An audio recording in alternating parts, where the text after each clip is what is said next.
नहमदुहु व नसल्ली अला रसूलिहिल करीम अम्मा बाद अऊज़ु बिल्लाहि मिनश शैतानिर रजीम बिस्मिल्लाहिर रहमानिर रहीम। अस्सलाम वालेकुम। आप सबके आने का बहुत बहुत शुक्रिया, ठहरने का बहुत बहुत शुक्रिया। आज की जो टॉक है उसका इंट्रोडक्शन तो बहुत भले से अरशद मलिक साहब ने दे दिया, और मैं जो उन्होंने बात की नफ्स मुतमइन्ना, नफ्स लवामा और नफ्स अमारा वाली, मैं वहां से थोड़ी सी बात ऐसे शुरू करना चाहूंगा कि इस आज की टॉक के जो बीज थे वो किस तरीके से और कब मेरे दिल में बोए गए थे। तो तकरीबन मुझे याद पड़ता है कि कोई मे बी अराउंड 10 years अगो नई नई जब मस्जिद की नमाज शुरू की थी फजर की, तो हम 3 दोस्तों ने इकट्ठे शुरू की थी, और उस नमाज के बाद हम F9 पार्क वॉक करने जाया करते थे। तो उस वॉक के दौरान भी बड़ी पॉजिटिव सी डिस्कशंस होती थी। तो उस डिस्कशन में हम 3 में से एक दोस्त ने बहुत एक अच्छा सा सवाल किया, और उसने कहा कि क्या ऐसा हो सकता है कि ये जो फजर की नमाज है ये इंसान के लिए एक मुश्किल या एक तकलीफ से ख़त्म होके और एक आसानी बन जाए और आपका दिल चाहे इसके लिए। और इस पर थोड़ी सी डिस्कशन हुई, तो हमारे साथ एक और जो दोस्त उन्होंने इस बात का जवाब दिया, और उन्होंने कहा कि यही तो एक्चुअल गोल है हमारे हमारे लिए, हमारी अपनी लाइफ्स का भी, और बिलखसूस अगर आप देखें तो पेरेंटिंग का भी, कि जो फराइज हैं उनको समहाउ आसान बना दिया जाए, उनके लिए एक लव और लाइकेबिलिटी डेवलप की जाए, और जो मुहर्रमात हैं उनसे एक नफरत पैदा हो जाए और उनसे जो है ना एक दूरी हो, और उनके लिए उन दिल में उन चीजों का कोई मुकाम ना रहे। तो उस बात ने मुझे बड़ा मूव किया, और उसमें मैं काफी सोचता रहा, अपने आप पे सोचा कि कौन सी चीजें ऐसी हैं जो कि मेरे लिए जिन पे जो मुहर्रमात हैं और वो मेरे लिए बहुत बड़ा इम्तिहान बनती हैं। इसी तरीके से कौन सी ऐसी चीजें हैं जो कि फराइज हैं और मुझे पसंद हैं या वो मेरे लिए मुश्किल होते हैं।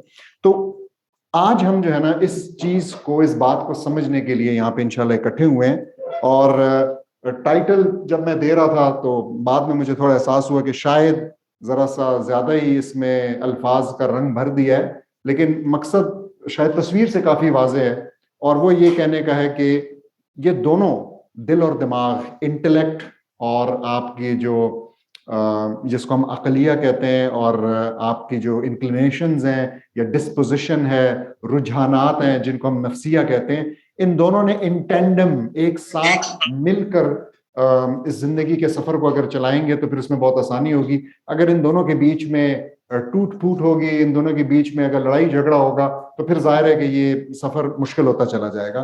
तो the million dollar question which we are trying to address today is कि ये जो आपस की सिनर्जी है या ये इन टेंडम होना है, ये कैसे आता है, और अगेन बिलखसूस इसको बच्चों में कैसे लाया जा सकता है, क्योंकि अगर ऐसा हो जाए तो फिर जिंदगी हमारे लिए बहुत आसान हो जाएगी। तो कोट ऑफ द डे जिससे मैं शुरू कर रहा हूं और जिसकी डिटेल आप लोगों ने मुझे याद कराना है कि आखिर में फिर मैं दूंगा, वो अल्लामा इकबाल का एक शेर है, बेखतर कूद पड़ा आतिश नमरूद में इश्क, अक्ल है महफ तमाशाए लबे बाम अभी। तो वर्डिंग एक्सप्लेन अगर थोड़ा सा मैं कर दूं तो कि अच्छा, अब यहाँ पे जो जरूरी बात है वो ये कि अल्लामा इकबाल ने भी इस जो डिवाइड है या इस जो स्ट्रगल है इसको बहुत हाईलाइट किया, और मुख्तलिफ लोगों ने उसको मुख्तलिफ नाम दिए। तो अल्लामा इकबाल ने उसको जो है वो अकल और इश्क की लड़ाई कहा, और अकल से मुराद क्लियरली यहाँ पे माइंड है, और इश्क से क्लियरली मुराद यहाँ पे दिल है, नफ्स है, नफ्सिया है, आपके रुझानात हैं, आपकी ख्वाहिशात हैं। लेकिन उसका एक पॉजिटिव एस्पेक्ट भी है, यानी कि हम सिर्फ और सिर्फ हमारी सारी डिस्कशन इस बात के अगेंस्ट रिवॉल्व करती है कि जैसे ये ख्वाहिशात सिर्फ नेगेटिव ही हैं।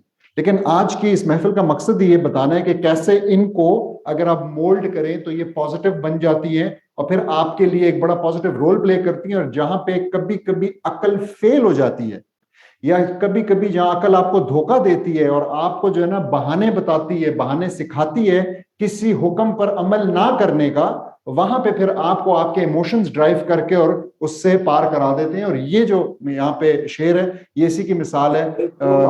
बाद में पता नहीं फिर टाइम रहे या ना रहे, याद रहे या ना रहे, तो ये हजरत इब्राहिम के उस वाक़े की निशानदेही कर रहे हैं जहां पे कि निमरूद ने उनको आग में फेंकने का हुक्म दिया था जब उन्होंने वो बुत सारे तोड़ दिए थे, और उनके लिए फिर वो अब आग में जाना और बड़े तसल्ली से जाना, एक नफ्स मुतमइन्ना की तरह जाना, और फिर उससे जो है ना बिल्कुल बगैर किसी नुकसान के, सिर्फ जिन रस्सियों से उनको बांधा हुआ था वो जल गई और वो उससे ठीक बाहर निकल आए। ये तो उनको सब पता नहीं था, लेकिन what made it possible, so it was not really that rational, क्योंकि रैशनल वो अभी सोच ही रहा है, अभी वो तमाशा ही कर रहे हैं कि क्या होगा क्या नहीं होगा, और उनकी जो शदीद किस्म की कन्विक्शन थी, उनका जो नफ्सिया था जो कि अल्लाह सुब्हानहू तआला के अहकाम के साथ जुड़ा हुआ था, उन्होंने उनके लिए इस स्टेप को आसान बनाया। अच्छा, तो I would like to begin with a small case study. So it's a small question which every one of us can think either about themselves or about their children. और वो ये है कि let's say आपको अपने बच्चों को इस्लाम सिखाना है, कुछ इस्लाम की कोई चीज सिखानी है, ठीक है, and we struggle daily with this, या अपने आप के लिए, तो आपको इन 3 फर्स्ट सेकंड थर्ड ऑप्शंस में से कौन सा लगता है कि सबसे आसान है? अपने बच्चे को कुछ आयात मेमोराइज करवाना, अपने बच्चे या अपने आप के लिए कुछ आयात की समझ दिलवाना कि उनका मानी समझ में आ जाए, और आखिरी कि आपको या आपके बच्चे को उन आयात की वैल्यू, अप्रिसिएशन, और फाइनली कि वो उन आयात के साथ कैरेक्टराइज करने लगे, यानी उनके कैरेक्टर का हिस्सा बन जाए। Which one do you think is the easiest and which one is the most difficult? First one is the easiest, right? ठीक है। और लास्ट वन जो है वो मतलब वो बहुत बड़ा गोल है जिस पे हम अमल करना चाहते हैं, कोशिश करते हैं, और बीच वाला वाकई कहीं बीच में ही लाया करता है। अब अगर मैं आपसे पूछूं कि हमारी पेरेंटिंग का, हमारी स्कूलिंग का महवर क्या है, तो वो 1 है, 1+2 है, या टूवर्ड्स 3 है? फर्स्ट और सेकंड की तरफ भी हम चले जाएंगे। मिसाल के तौर पे हम जो यहाँ आते हैं तो एक बहुत बड़ी, it's a huge step towards understanding, ठीक है। इसी तरीके से हम देखते हैं कि जो नए कोर्सेज हैं, ये O levels, A levels, IGCSE, ये सब कुछ, उसके अंदर भी रोट लर्निंग से हट गए हैं वो काफी हद तक, ठीक है। आप लोग एग्री करेंगे जो टीचर्स बैठे हैं, और वो अंडरस्टैंडिंग की तरफ आ गए। लेकिन ये अभी भी एक बहुत बड़ा चैलेंज है, बहुत बड़ा चैलेंज है। मैं यूनिवर्सिटी में इसके ऊपर ट्रेनिंग्स देता हूं, पर्टिकुलरली इस चीज को, इस कॉन्सेप्ट को जो आज यहाँ डिस्कस कर रहे हैं, एकेडमिया की जबान में, पेडागोजी की जबान में इसको अफेक्टिव डोमेन कहते हैं। तो ब्लूम टेक्सोनोमी के लर्निंग के डोमेन्स हैं। पहला डोमेन जो है उसको कॉग्निटिव डोमेन कहते हैं, यही अंडरस्टैंडिंग से रिलेटेड। दूसरे को साइकोमोटर डोमेन कहते हैं, जिसमें हाथ से जो आप काम करते हैं, आपके दिमाग की और आपकी हैंड माइंड कोऑर्डिनेशन उसके अंदर आती है, कि कैसे आपने कोई भी काम, जैसे गाड़ी चलाना हो गया, वेल्डिंग करना हो गया, टाइपिंग इवन उसका एक बहुत सिंपल सी फॉर्म है। और थर्ड जो है वो अफेक्टिव डोमेन है, और वो अफेक्टिव डोमेन जो है उसका ताल्लुक इन सब बातों से जो आज हम ये कर रहे हैं, और ये चीज के आपका दिल उस चीज की तरफ माइल हो जाए, चाहे वो कोई पीस ऑफ इंफॉर्मेशन है, कोई नॉलेज है, कोई कॉन्सेप्ट है, कोई हस्ती है, बस आपका दिल उसकी तरफ माइल हो जाए। और ये हमारे लिए अगेन एजुकेशन में ये सबसे बड़ा चैलेंज है, लेकिन इसका रिवॉर्ड एज टीचर्स भी सबसे बड़ा है। क्यों? आपका क्या ख्याल है क्यों? जब एक स्टूडेंट इस लेवल पे आ जाता है तो फिर क्या नहीं करना पड़ता? एग्जैक्टली, फिर फोर्स नहीं करना पड़ता, मॉनिटर नहीं करना पड़ता, चेक नहीं करना पड़ता। ये जो सारी कॉस्टली चीजें हैं ना, ये सब कुछ बहुत कॉस्टली है, ठीक है, और ये हर वक्त हो भी नहीं सकता, आप फिर इससे आजाद हो जाते हैं, ठीक। तो हम ये, दिस इज टुडेज डिस्कशन, और मैंने लास्ट टॉक में अनाउंस कर दिया था इसको, अगर आप लोगों को याद हो, इस मिसाल के जरिए, I think it's a very powerful example, और आज अरशद मलिक साहब ने भी इसी का जिक्र किया, और वो ये कि शायद ही आपको कोई ऐसा शख्स मिले, ऐसा मुसलमान मिले, इवन वेस्टर्न कंट्रीज में, जो कि पॉर्क खाना, उसको पॉर्क खाने पे कंट्रोल करना मुश्किल होता हो, उसका दिल चाहता हो कि मैं पॉर्क खाऊं, और वो कहता हो कि बस मैं अल्लाह के डर से नहीं खा रहा। शायद ही आपको कोई ऐसा मिले। लेकिन इसके मुकाबले में बेतहाशा ऐसे अहकामात हैं जिनकी हुर्मत पॉर्क से ज्यादा सख्त, जिनकी हुर्मत का जिक्र पॉर्क से ज्यादा दफा बड़े शदीद अल्फाज में भी आया, लेकिन उनके ऊपर ऑलमोस्ट तमाम मुसलमानों को डिफिकल्टी होती है. They have difficulty in controlling themselves, their ख्वाहिशात, देयर नफूस, अपने नफ्स को कंट्रोल करने में मुश्किल होती है. अब मेरा मेन आर्ग्यूमेंट ये है कि what kind of a world would you want for yourselves and your children? One in which you daily struggle with such things कि जी ये हराम है, दिल चाह रहा है लेकिन अब क्या करूं, और कंटिन्यूसली कंट्रोल कर रहे हैं. और उसका एक बहुत बड़ा खतरा क्या है कि कभी कभी ये कंट्रोल टूट जाता है, और अगर टूट जाए तो आपके लिए बहुत बड़ा अजाब है. ठीक है, दुनिया में भी अजाब है, जो हमने लास्ट लेक्चर्स में चीजें डिस्कस की, किस्म किस्म की बीमारियां, प्रॉब्लम साइकोलॉजिकली, और आखिरत में तो है ही है. तो मेरा पॉइंट यहां पे ये कि अगर हम इस कोड को अनलॉक कर लें, अगर हम इस बात को समझ जाएं और अपनी जिंदगियों का हिस्सा बना लें, और मैं बार बार जोर दे रहा हूं बिलखसूस पेरेंटिंग का हिस्सा बना लें, टीचिंग का हिस्सा बना लें, तो हम बहुत सारी आसानियां फैलाएंगे और हम एक ऐसी जनरेशन रेस करेंगे जिसके लिए जिंदगी में इम्तिहानात कम हो जाएंगे. हम तो इस वक्त अपने लिए और अपने बच्चों के लिए इम्तिहानात बढ़ा रहे हैं, not just in the exam sense, बल्कि फॉर इंस्टेंस ये क्या है आप लोगों के ख्याल में? एक बहुत बड़ा इम्तिहान है ना. और अब आजकल हम इसको अपने बच्चों को बहुत ही कम एज से ये इम्तिहान उनको पकड़ा देते हैं और उनकी जिंदगी में. इसी तरीके से और बहुत सारी चीजें, जंक फूड क्या है? एक इम्तिहान है. ठीक है, और जंक फूड के इम्तिहान को रेजिस्ट करने में हमारी जनरेशन तो शायद फिर भी कर लेती है, नेक्स्ट जनरेशन को बहुत बड़ा मसला है, because they have started so early. ठीक है, कि उनके लिए तो इम्तिहानात को हमने कम करना. अच्छा, ये हदीस मैंने यहां लिख दी एक बात समझाने के लिए. देखें, जो कि नेक्स्ट आएगा पॉइंट, लेकिन यहां पे ये हदीस रेलेवेंट है इसलिए कि रिबा का जिक्र आ गया. क्यों रसूलुल्लाह सल्लल्लाहु अलैहि वसल्लम ने ऐसे इस्तेमाल किया अल्फाज? क्यों अल्लाह सुब्हानहू व तआला ने उनके अंदर ऐसे अल्फाज इंस्पायर किए? क्यों कुरान के अंदर भी कुछ जगहों पे इतनी सख्त वईद की गई है? व्हाई? यस, लेकिन what are these words addressing और टचिंग? योर इंटेलेक्ट और your emotions. So the point is रसूलुल्लाह सल्लल्लाहु अलैहि वसल्लम also understood it very well कि कुछ चीजों की या मुश्किल चीजों की अगर हुर्मत जो है वो सिर्फ इंटेलेक्चुअल लेवल पे बयान की जाए तो दी उम्मत might struggle, and this is what is happening.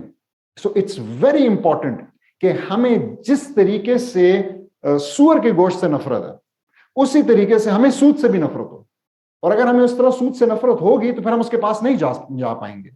इसी तरीके से और जो इतनी बहुत झूठ बोलना है, गुस्सा करना है, जो भी ऐसी चीजें हैं जो कि हमारे अंदर आजकल एज ए सोसाइटी, आज हमें नमाज छूट जाने का, नमाज के कज़ा हो जाने का उतना ही अफसोस हो जितना कि किसी के फौत होने का हो, जितना कि किसी के बीमार हो जाने का हो. तो ये चीज अगर आ जाती है, अगेन इसको लाना ऑनेस्टली कम उम्र में बच्चों में, this is actually quite easy. अगर आप कुछ चीजें ठीक करते हैं, थोड़ा सा अपना लाइफस्टाइल चेंज करते हैं, तो ये बहुत आसान काम है और रिवॉर्ड्स इसके बहुत बड़े हैं. तो अब आते हैं हम उस डिस्कशन की तरफ जिसको कि I call it, and many scholars have called it, where I took it from the discussion of अकलिया वर्सेस नफ्सिया. तो अकलिया इज इंटेलेक्ट, ठीक है, नफ्सिया आपकी मीलान, आपका झुकाव, आपकी ख्वाहिशात. ठीक है, दिस इज नफ्सिया.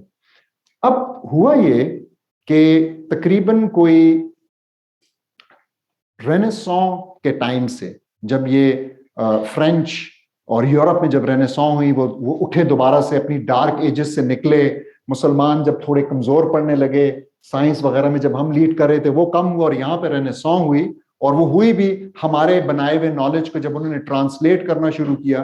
तो अराउंड दैट टाइम साइंस का बहुत इन्फ्लुएंस आया, और फिर फिलोसोफर्स, उनके फिलोसोफर्स ने बहुत सारी बातें की, जिसमें से कि एक जो थी, जो कि बड़ी स्टार्ट की है, वो ये है कि उसने कहा कि I think therefore I am. और इससे एक लंबी डिबेट शुरू हुई और आपको 70 मतलब बताए जाएंगे, लेकिन जो मेन बात है वो ये कि इंसान की थिंकिंग के प्रोसेस को यानी इंटेलेक्ट को सेंटर स्टेज बना दिया गया, तो शदीद इंपॉर्टेंस दे दी गई, ठीक है। और वही इंपॉर्टेंस आपको आज तक स्कूल के निजाम के अंदर नजर आती है। मैं आगे भी कुछ मिसालें दूंगा, लेकिन आप लोग मुझसे बेहतर जानते हैं कि it's all about addressing the intellect, knowledge, आपको नॉलेज देना, ये ऐसे है, ये ऐसे है, ये चीज समझाना, and usually devoid and detached of emotions, emotions का उसके अंदर कोई अमल दखल ना लेके। हालांकि अभी रिसेंटली 2017 में एक इंटरेस्टिंग काम हुआ। एक रिसर्चर्स की टीम है लेड बाय टैली शेरॉट, ये एक प्रोफेसर, एसोसिएट प्रोफेसर हैं एक अमेरिकन यूनिवर्सिटी की और कॉग्निटिव न्यूरोसाइंटिस्ट हैं। इन्होंने एक एक्सपेरिमेंट किया, इनकी टीम ने एक एक्सपेरिमेंट किया, और बड़ा इंटरेस्टिंग एक्सपेरिमेंट, जिसमें कि इन्होंने एक ग्रुप ऑफ पीपल को रैंडमली जनरेट करके कुछ इंफॉर्मेशन दी, और वो इंफॉर्मेशन क्योंकि रैंडमली जनरेटेड थी तो ट्रू नहीं थी, तो मिसाल के तौर पे कुछ फैक्ट्स बता दिए कि ये इस तरह होता है, ये इस तरह होता है, ये इस तरह। और जिस वक्त लोगों को ये इंफॉर्मेशन दी गई, उस टाइम पे उनके ब्रेन को मुख्तलिफ इमेजिंग टेक्निक्स के जरिए स्टडी किया, और स्टडी किया, देखा, और उसके बाद फिर उन लोगों को कुछ टाइम के बाद, कुछ दिनों, हफ्तों के बाद बुलाकर बताया कि जो इंफॉर्मेशन आपको दी गई थी ये असल में सच नहीं है, ये रैंडमली जनरेटेड थी, ये ठीक नहीं है। मिसाल के तौर पे कुछ कहा गया कि जी फलानी चीज इतनी पुरानी है, फलानी चीज इतनी नई है, इस किस्म की इंफॉर्मेशन। अब जो लोग वापस आए, उसमें एक ग्रुप ऑफ पीपल ऐसा बन गया जिन्होंने के बड़े आराम से ये बात मान ली कि जो इंफॉर्मेशन हमने याद की थी, जो हमारे दिमाग में डाली गई थी, वो गलत थी, एंड दैट्स इट, चले गए। लेकिन एक ग्रुप ऑफ पीपल ऐसा था who stuck to their facts, जो कि अपनी, जो उनको बात बताई गई थी, जिसको उन्होंने याद कर लिया था, उसके साथ वो चिमटे रहे। ये बड़ी खतरनाक सी बात है ना, अगर आप सोचें तो। और ये हमारी सोसाइटी में बहुत देखने को मिलता है कि मतलब लोग अपने सच के साथ, अपनी जो भी उनके पास बात होती है उसके साथ चिपके रहते हैं। इवन आप उनके पास कोई भी दलील ले जाए, कुरैश का भी यही मसला था ना, अभी मैं आऊंगा उसकी तरफ, लेकिन कुरैश का भी यही मसला था, ठीक। तो दलील का प्रॉब्लम नहीं था। तो उन्होंने ऑब्जर्व किया, रिजल्ट्स को देखा, जो कि उन्होंने ब्रेन इमेजिंग की थी। उस ब्रेन इमेजिंग से पता लगा कि जिस वक्त एक शख्स को कोई इंफॉर्मेशन दी जाती है, मिसाल के तौर पर मैं अभी आपको कुछ बता रहा हूं, इस वक्त अगर आपका दिमाग के अंदर एक छोटी सी चेरी टोमेटो जितनी एक चीज है, जिसको के एमिगडाला कहते हैं, अगर आपका एमिगडाला अराउज्ड है, which is a sign of emotions being present, so you being emotionally there, चाहे आप खुश हैं, चाहे आप कोई और फीलिंग है, लेकिन इमोशंस। तो अगर एमिगडाला अराउज्ड है तो you stick to your facts whether they are right or wrong. What do we understand from that, or what did they understand? That emotions play a very important role in humans accepting or rejecting facts. आप लोगों को facts बताएं and they will either accept them or reject them according to their emotions. तो ये एक science ने भी फिर ये एक चीज साबित की, तो इसलिए अब और भी इंपॉर्टेंट हो जाती है। और इस वजह से it is important for us now to understand the relation between thoughts, information, feelings and the resulting actions. के अच्छा, फिर इसके बाद, यानी ऐसा नहीं है कि आपने एक शख्स को थॉट्स दे दी, ये हलाल है, ये हराम है, और अब ऑटोमेटिकली उसके एक्शंस शुरू हो जाएंगे। This is unfortunately not going to happen. अब हम देखते हैं कि क्या हमें ये बात आगे, एक स्लाइड के बाद, इस स्लाइड के बाद, कि क्या ये बात हमें पहले से पता थी, नहीं थी। अच्छा, इससे पहले कि हम आगे जाएं, एक कॉन्सेप्ट है EQ का या EI का, ठीक है। EQ कहते हैं इमोशनल कोशेंट को, जो कि IQ इंटेलिजेंस कोशेंट के मुकाबले की एक टर्म भी है, और उसको उसके मुकाबले में खड़ा भी किया गया। आपने बहुत सी स्लाइड्स और मीम्स देखी होंगी जहां पे बता रहे हैं कि जी कामयाबी के लिए IQ से ज्यादा EQ की जरूरत है, और मैं इसको डिनाई नहीं कर रहा। मैं समझता हूं कि EQ के कॉन्सेप्ट में फ्रॉम द इस्लामिक पैराडाइम कुछ कमजोरियां हैं फिलोसॉफिकली, लेकिन still yes, EQ is something, एक इंपॉर्टेंट कॉन्सेप्ट है, जिसको के पॉपुलराइज कराया 90s के अंदर डैन गोलमैन ने, और ये आपको बस यही बताता है, यही कहता है कि आपने कैसे इमोशनली अवेयर होना है, अपने इमोशंस के बारे में भी, दूसरों के इमोशंस के बारे में भी, और इसी तरीके से आपने कैसे इमोशंस को कंट्रोल करना है। ठीक है, so this is not exactly what we are discussing. हमारी आज की डिस्कशन इससे थोड़ी ज्यादा, इससे ज्यादा ब्रॉड है। तो अब हम देखते हैं कि नफ्सिया का जो कॉन्सेप्ट है, लास्ट टाइम शायद मैंने ये एग्जांपल दी थी। देखें, थिंक अबाउट अकलिया as a database of information. तो आपके पास एक डेटाबेस है जिसके अंदर मुख्तलिफ पीसेस ऑफ इंफॉर्मेशन पड़े हुए हैं, और आप जब जब कमांड लगाते हैं, यानी आप you face a situation, you are in a situation, और अब आप सोचते हैं कि मुझे क्या करना चाहिए। तो मिसाल के तौर पे आपके सामने एक मशरूब पड़ा है, या तो वो मशरूब मशरक है या मशरूब मगरिब है। ठीक है, तो या लेट्स से कि वो कोई अल्कोहलिक ड्रिंक है, और या हम कहते हैं कोई रूह अफ़ज़ा वगैरह। अब अगर आपके सामने अल्कोहलिक ड्रिंक पड़ा है, तो what happens, what is the normal thing, आपका दिमाग जो है ना वो इस डेटाबेस में सर्च करेगा, आप क्वेरी भेजेंगे और वो देखेगा कि जी ये चीज जो है जायज है या नाजायज है, और आपको जवाब मिलेगा कि ये नाजायज है। इसके बाद ये जवाब वापस जाएगा, and then you will decide based on that कि आप क्या करना है। दिस इज अकलिया। ठीक है, so it's just a database.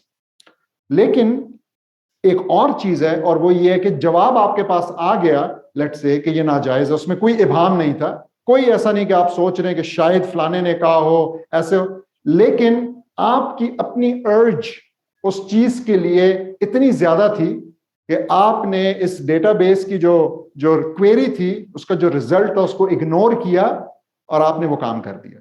This is नफ्सिया। ठीक, अब इसको समझते हैं थोड़ा सा ड्राइविंग के केस में, ताकि हमें यह समझ में आए कि नफ्सिया को डेवलप कैसे करते हैं। तो जब आप ड्राइविंग सीखते हैं पहली बार, तो how much time do you require to learn all the basic functionalities of a car. यानी ये स्टीयरिंग है, इसको राइट मोड़ूंगा तो गाड़ी राइट जाएगी, ये गियर है, क्लच है, ब्रेक है, एक्सेलरेटर है। How much time do you think someone requires to learn all these basics, theoretically learn? Approximately 1 week. और कोई? 2 or 3 days. सही। तो मेरे ख्याल में शायद इवन एक दिन के अंदर भी एक बंदा जो है ये सब थियोरेटिकली सीख सकता है, उसको भूलेगा नहीं, फिर कहेगा हाँ मुझे पता है ये है ऐसा। लेकिन the moment a person seats for the first time very well knowing all this very well, और उसने 1 घंटा नहीं, उसने 1 साल लगाया। आजकल के हमारे बच्चे तो 3-4 साल पहले जान चुके होते हैं, रेगुलर जान रहे होते हैं, उसके बाद आके बैठते हैं। How much time do you think would it require them to drive fluently, to drive carefree, बगैर इसके कि वो सोचें पहले के। और एक बड़ी अच्छी निशानी कच्चे ड्राइवर की होती है कि वो देखता है, कभी नीचे पैडल्स को देखता है, गियर बदलते हुए गियर को देखता है, और जो सातजा होते हैं सख्त वाले, वो कहते हैं कि देखना नहीं नीचे तुमने, ठीक है, गियर बदलते गियर को नहीं देखो, तुम्हें पता होना चाहिए कि कौन सा गियर है और कैसे दूसरा गियर डालना। So how much time do you think would it take? It takes quite a lot of time. Sometimes it takes a week, a month, sometimes it takes years. क्यों? इसलिए कि this is the time you require to develop the nafsiya. What does that mean? It means जब आप पहली बार करते हैं और आपके सामने एक ऑब्स्टिकल आता है, तो आपका दिमाग क्वेरी भेजता है डेटाबेस को कि ऑब्स्टिकल आ गया, अब क्या करना है। और उसमें बहुत वीक सी एंट्री होती है, बहुत नीचे होती है वो, क्योंकि बड़ी रीसेंट होती है, और वो कहता है कि जी अच्छा इसके लिए तो कभी ये वाली क्वेरी नहीं गई होती पहले ना, ये सिचुएशन कभी नहीं होती है, तो बड़ी वीक सा होता है। दिमाग ऐसे काम करता है, अगर आप न्यूरो साइंस पढ़ें तो जो काम जितनी ज्यादा आप करते हैं उतने मजबूत उसके पैटर्न्स बनते हैं, तो बड़ा वीक सा पैटर्न होता है। तो वो पता लगता है कि जी ब्रेक लगानी है, फिर दिमाग एक और क्वेरी भेजता है कि जो 3 चीजें सामने हैं इनमें से ब्रेक कौन सी वाली है। और आपको पता है कि अक्सर नए ड्राइवर ये मिस्टेक करते हैं कि कभी कभी एक्सीलरेटर पुश कर देते हैं, उसकी वजह से काफी बड़ा एक्सीडेंट हो जाता है। काफी वीडियोस भी आप देखते होंगे जी, गाड़ी ठीक ठाक खड़ी थी और एकदम से नीचे जाके गिर गई। मैं कहता है इसको क्या जरूरत है ऐसा करने की, लेकिन वो उनकी जो यही ड्राइविंग वाली मिस्टेक। अब ये जो क्वेरी गई, हमने जैसा कि कहा इस प्रोसेस में ना गलती होने का भी चांस है, इस प्रोसेस में टाइम लगता है। लेकिन after some time, as we said, some weeks और मंथ्स और मे बी ए ईयर, क्या हो जाता है? बस आप ऑटोमेटिकली आपका ये आपका नफ्सिया बन जाता है. It becomes second nature, it becomes फितरा. आप बिल्कुल आधे सोए भी हुए ना, और अगर गाड़ी चला रहे हैं, कोई चीज सामने आ गई तो आप ब्रेक हिट करेंगे. आपको ये पता है कि ब्रेक हिट करनी. इसी तरीके से शुरू में जब आप गाड़ी चलाते हैं तो आप जो रेडियो डेक होता है उसकी आवाज भी बंद करवाना चाहते हैं. आप लोगों को भी कहते हैं कि खामोश हो जाओ, बात नहीं करो. अगला कहता है यार तुम गाड़ी चला रहे हो, मैं बात कर रहा हूं, इससे क्या फर्क पड़ेगा? नहीं नहीं नहीं, मैंने. और उसके बाद फिर एक सिचुएशन आ जाती है जब आपने एक हाथ में मोबाइल, दूसरे हाथ में कोक का कैन, ठीक है, और बस आप गाड़ी चला रहे हैं. लोग परेशान हो जाते हैं आपको देख के, लेकिन आपको टेंशन नहीं होती. Why? Because it has become second nature. Now understanding this is actually the key for ourselves, and again parenting, कि हम कैसे नफ्सिया को शेप कर सकते हैं. अब एक एग्जाम्पल की तरफ आते हैं. Think about a person who all his life knew about praying Fajr but never prayed, and at age 30, 40 or 50 he wants to wake up. गर्मियां हैं और उसको बताया गया है कि जी ये 4:30 बजे सुबह आपको उठना पड़ेगा, और वो अलार्म भी लगा लेता है 2-3. What is going to happen? मुश्किल है ना. मतलब देयर इज अ चांस कि उससे मिस हो जाए, देयर इज अ चांस कि वो लेट हो जाए, देयर इज अ चांस कि वो उठ के गलती से अलार्म को बंद कर दे. We all know that. However, if someone has been into this habit for 10 years, यानी आपने 10 साल की उम्र से शुरू किया, 20 साल का हो गया है, तो दैट्स इट. एक हैबिट बन चुकी है, एक बड़ी नॉर्मल सी चीज है. इवन अगर ये कभी फॉर लॉन्गर पीरियड छोड़ भी दे तो उसको अपना आप अजीब लगेगा. There will come a time कि उसको ये वाली हैबिट जो है ना, ये उसको ये नॉर्म, ये रूटीन, ये सब कुछ वो मिस करेगा. Same is with bad habits. आपको पता है जो लोग स्मोकिंग करते हैं वो they come for the style, they stay for the taste. ये एक इश्तिहार होता था बेसिकली, जिसपे मैं बहुत हैरान होता था कि ये तो बिल्कुल साफ बता रहे हैं कि आप आते हैं इस नखरे शखरे के लिए और फिर उसकी जो निकोटीन है उसके लिए फंस जाते हैं. लेकिन वो उन्हीं लोगों को जब आप निकोटीन पैचेस के जरिए उतनी ही निकोटीन देते हैं, you know what they miss? They miss this process. वो कहते हैं यार ये जो एक हैबिट थी ना, निकाला, ये किया, इस तरह. यानी इट्स नॉट जस्ट द नशा, it's that habit which they have. और इसीलिए फिर ज्यादा कामयाब हो गई वो जो ई सिगरेट्स आई, क्योंकि उसके अंदर वो प्रोसेस भी सिम्युलेट हो रहा है. आप अभी उस प्रोसेस की भी नकल उतार रहे हैं. इसी तरीके से ईटिंग डिसऑर्डर्स हैं. मतलब मैंने जैसा बताया तो बढ़ते चले जा रहे हैं. और उसमें मसला क्या है? उसमें मसला यही है कि it's the habits. It is very difficult. मैंने कहा जितने आप जल्दी शुरू करेंगे बच्चों को इस किस्म के फूड पे लगाना. और by the way junk food को हाइपर पैलेटेबल फूड कहते हैं. हाइपर पैलेटेबल फूड का मतलब यह है कि उसमें नमक, फैट और चीनी, ये 3 चीजें भरपूर होती हैं. और ये वो 3 चीजें हैं जिनकी इंसानों में अल्लाह सुब्हाना ताला ने किसी वजह से, मैं डिस्कस नहीं करता लंबा हो जाएगा, लेकिन किसी वजह से क्रेविंग डाली हुई है. ये हमारे सर्वाइवल के लिए जरूरी था.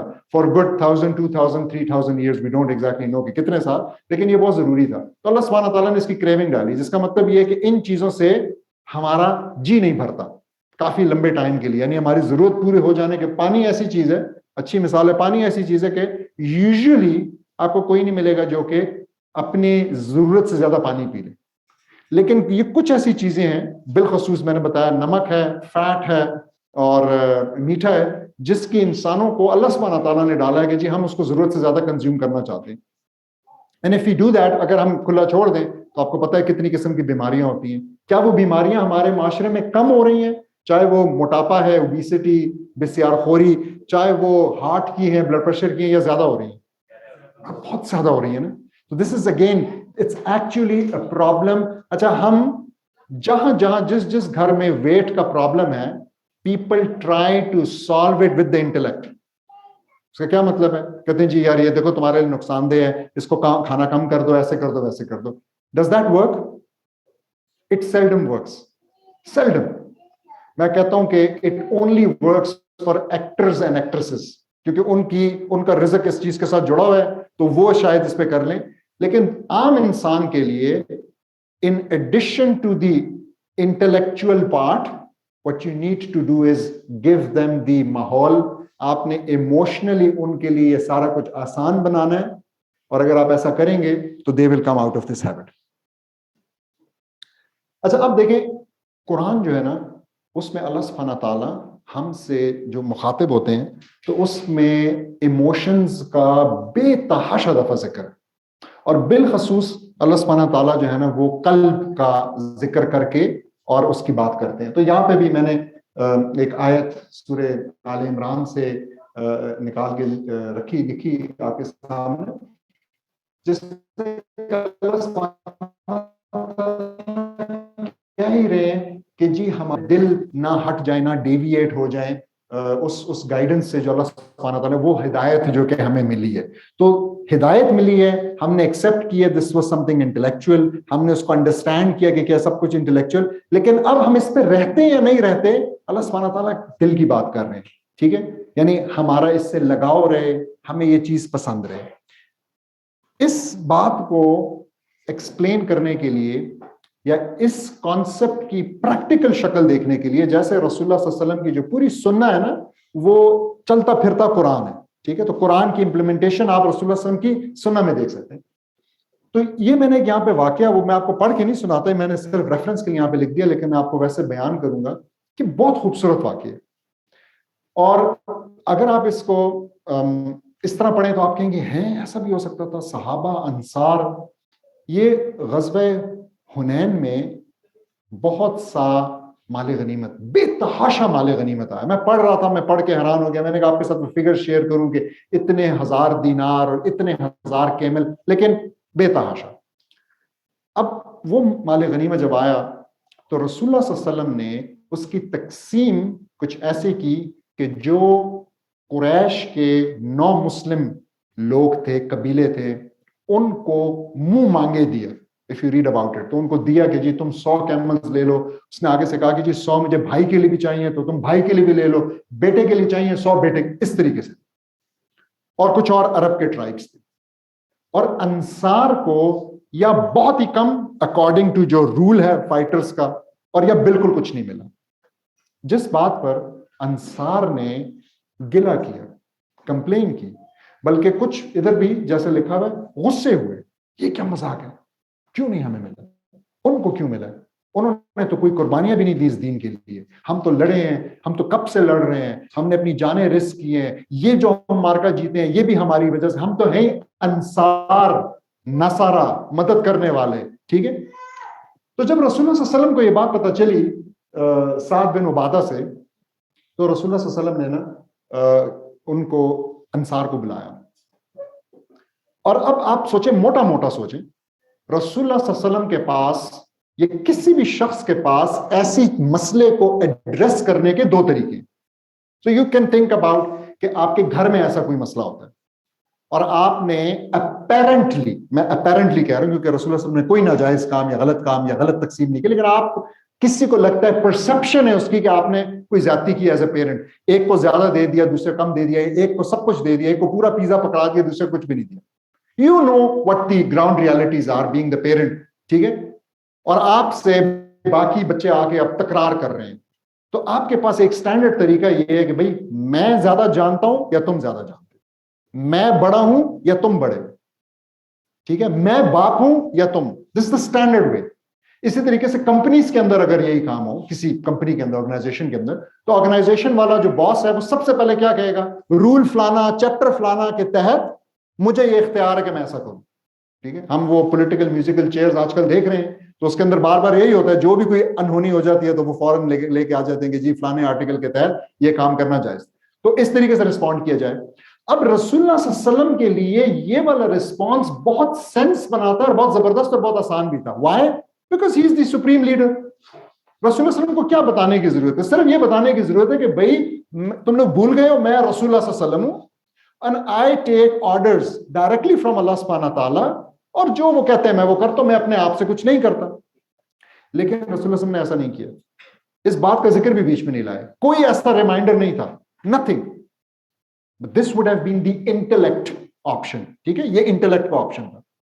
रसूलुल्लाह सल्लल्लाहु अलैहि वसल्लम ने क्या किया, रसूलुल्लाह सल्लल्लाहु अलैहि वसल्लम ने उनसे कुछ सवाल पूछे, ठीक है, उनको कहा कि you Ansar, do you feel anxious for the things of this world, क्या तुम लोग जो है इस वक्त तुम्हारे अंदर ये दुनिया की चीजों की तलब बढ़ गई है, इतनी ज्यादा है, ठीक है, wherewith I have sought to incline these अब हालांकि बताया कि मैंने तो ये चीज कुछ ऐसे लोगों को दी है जिनको मैं मजबूत करना चाहता था ईमान के अंदर, ठीक है, मैंने उनको दिए कि वो मजबूत हो जाए, अपने नए नो मुस्लिम है वो अभी अभी मुसलमान हुए, और फिर उनको कहा क्या तुम लोग सेटिस्फाइड नहीं हो ओ ग्रुप ऑफ अंसार, ठीक है, कहते हैं कि oh group of helper that the people, वो लोग जाएंगे अपने घरों को शीप के साथ और कैमल्स के साथ, वो अपने साथ शीप ले जाएंगे, कैमल ले जाएंगे, बहुत बहुत सारे, और तुम किसको अपने साथ लेके जाओगे, कहते हैं कि और तुम मैसेंजर ऑफ अल्लाह को अपने साथ लेके जाओगे, मैं तुम्हारे साथ जाऊंगा, आई एम विद यू, मैं तुम में से हूं, ठीक है। तो क्या हुआ होगा इसके बाद, अंसार इतना रोए कि उनकी दाढ़ियों में से पानी टपकने लग गए, ये आंसू जमा होकर दाढ़ियों से बह रहा है, ठीक है, और उसके बाद फिर वो ऐसी सिचुएशन फिर कभी भी हिस्टोरिकली कभी भी अंसार की तरफ से नहीं बनी, नेवर एवर कोई कंप्लेन कोई ऐसी चीज नहीं। This is the power of emotions, ठीक, इस पावर ऑफ इमोशंस को अगर सही तरीके से इस्तेमाल कर लें हम लोग, अपने लिए भी मैं फिर कहूंगा, लेकिन अपने से ज्यादा अपनी पेरेंटिंग में अपने स्टूडेंट्स के साथ, तो हम बहुत ही मजबूत इंसान बना सकते हैं। अच्छा, अब कुछ लिमिट्स भी है ना, इमोशंस की भी कुछ लिमिट्स हैं, थोड़ा सा ये भी समझने की जरूरत है यहां पे, क्योंकि मैंने कहा ना it's a double edge sword, हम इमोशंस को इंटेलेक्ट के ऊपर नहीं बिठाना चाह रहे, क्योंकि अगर ऐसा कर लें तो आपको पता है इमोशन मिसगाइड करते हैं, ठीक है, आपका दिल चाह रहा है आपका, हम तो आपको हवा के गुलाम नहीं बनाना चाह रहे ना कि जी आप अपनी हवा जो आपके अंदर ख्वाहिशात, तो स्कॉलर्स एक बहुत अच्छा वाकया कोट करते हैं, एक मेटाफोर इस्तेमाल करते हैं, और कहते हैं कि think about a horse race, horse की रेस हो रही है जिसमें कि जो घुड़सवार है घोड़े के ऊपर बैठा होता है जिसको जॉकी कहते हैं, तो जॉकी बैठा है और घोड़ा है, क्या अगर जॉकी अकेला भागे घोड़े के बगैर तो रेस जीत सकता है, नहीं जीत सकता, घोड़े का मुकाबला कहां इंसान कर सकता है, और अगर घोड़ा अकेला भागे जॉकी ना हो तो ये आप इंश्योर कर सकते हैं कि ये आखिर तक जाएगा और सही डायरेक्शन में जाएगा, और रास्ते में अगर कोई इसको कुछ खाना पीना दे दे तो रुक नहीं जाए, नहीं इंश्योर कर सकते हैं। तो इसका अब इस मेटाफोर में जॉकी कौन है, इंटेलेक्ट, और हॉर्स कौन है, that's the emotions, emotions are very powerful, ठीक है। मैं एक और एग्जांपल देता होता हूं, ये किसी स्कॉलर की नहीं है, मेरी है बाय द वे, और वो ये है कि इंजन को अगर आप देखें ना तो इंजन के अंदर धमाके हो रहे हैं, एक्सप्लोजन्स हो रही है, कंटिन्यूसली एक्सप्लोजन्स हो रही है, लेकिन वो एक्सप्लोजन्स एक खास चैम्बर के अंदर होने की वजह से, जो कि कंट्रोल्ड है, ठीक है, इंटेलेक्ट के जरिए आपने उस एक्सप्लोजन को कंट्रोल किया, उसको चैनल किया, वो आपकी गाड़ी को ड्राइव कर रहे हैं। यही धमाका अगर इस चैम्बर से बाहर हो तो क्या होता है, तबाही कर देता है। तो इस टाइम अनफॉर्चुनेटली इस उम्मत को भी उस चैम्बर, उस गाइडेंस की जरूरत है, otherwise it is full of emotions, full of muscle power, full of energy, ठीक है, लेकिन ये चीज मिसिंग है अनफॉर्चुनेटली।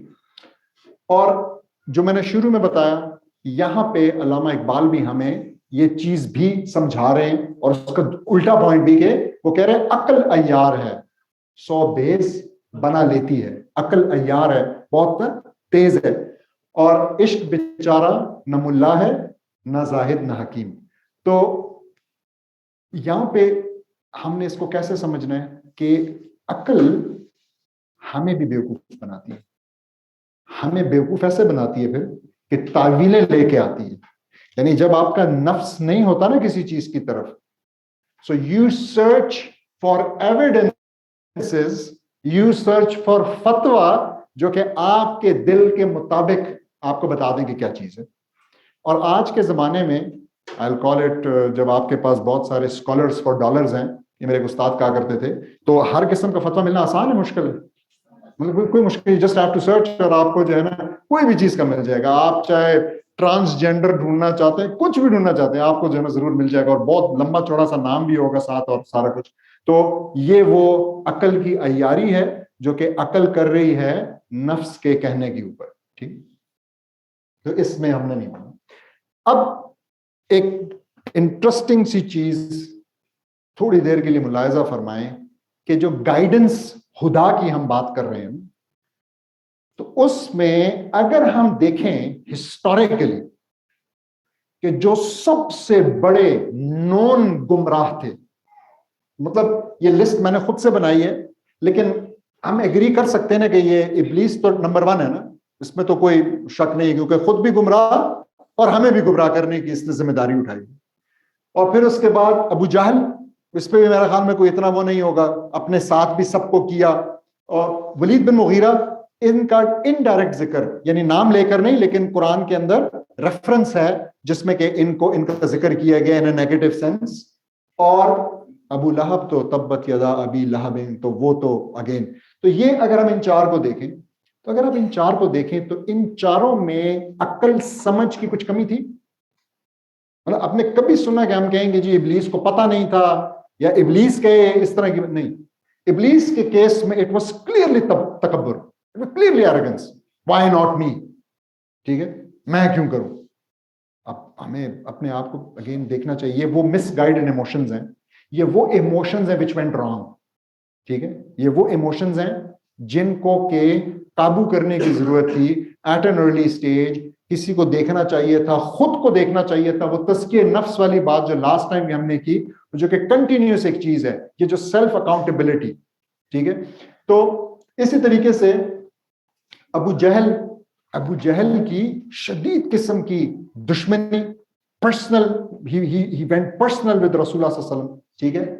और उसकी वजह से अब अबू जहल और वलीद बिन मुगीरा की एक डिस्कशन होती है जिसमें ये डिसाइड करते हैं कि हमने, जब हज के लिए लोग आ रहे थे उस वक्त प्री इस्लामिक हज स्टिल, जब रसूलुल्लाह सल्लल्लाहु अलैहि वसल्लम मक्का के अंदर थे, तो हम उनको रसूलुल्लाह सल्लल्लाहु अलैहि वसल्लम से दूर कैसे रखेंगे। Why were they afraid?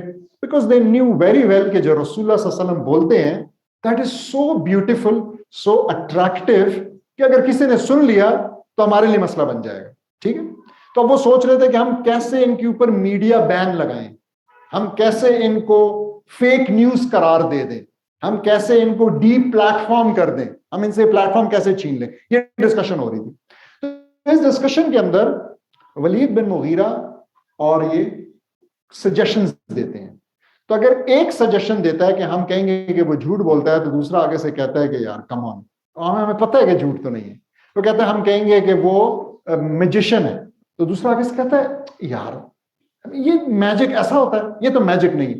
जो जो एक्सक्यूज वहां पे आए, इन्होंने, इन जालिमों ने जानते बूझते हुए इन्होंने खुद कहा कि ये बात ठीक नहीं, ये बात ठीक नहीं, ये नहीं, ये नहीं है। और फिर आखिर में उन्होंने कह दिया कि हम कहेंगे कि वो एक ऐसा सौरोसर है, एक ऐसा जादूगर है जो कि बाप को बेटे से, माँ को बेटी से जुदा कर देता है, ठीक है। अब इसके अंदर वो सच है कि वाकई अगर बेटे ने सुन लिया तो फिर वो बाप की भी नहीं सुनता, वो फिर अल्लाह सुब्हानहू तआला का गुलाम बन जाता है। तो इस लिहाज से उन्होंने ये एक फिर बात निकाली। मेरा ये बताने का मकसद ये है कि ये दोनों भी बखूबी जानते थे।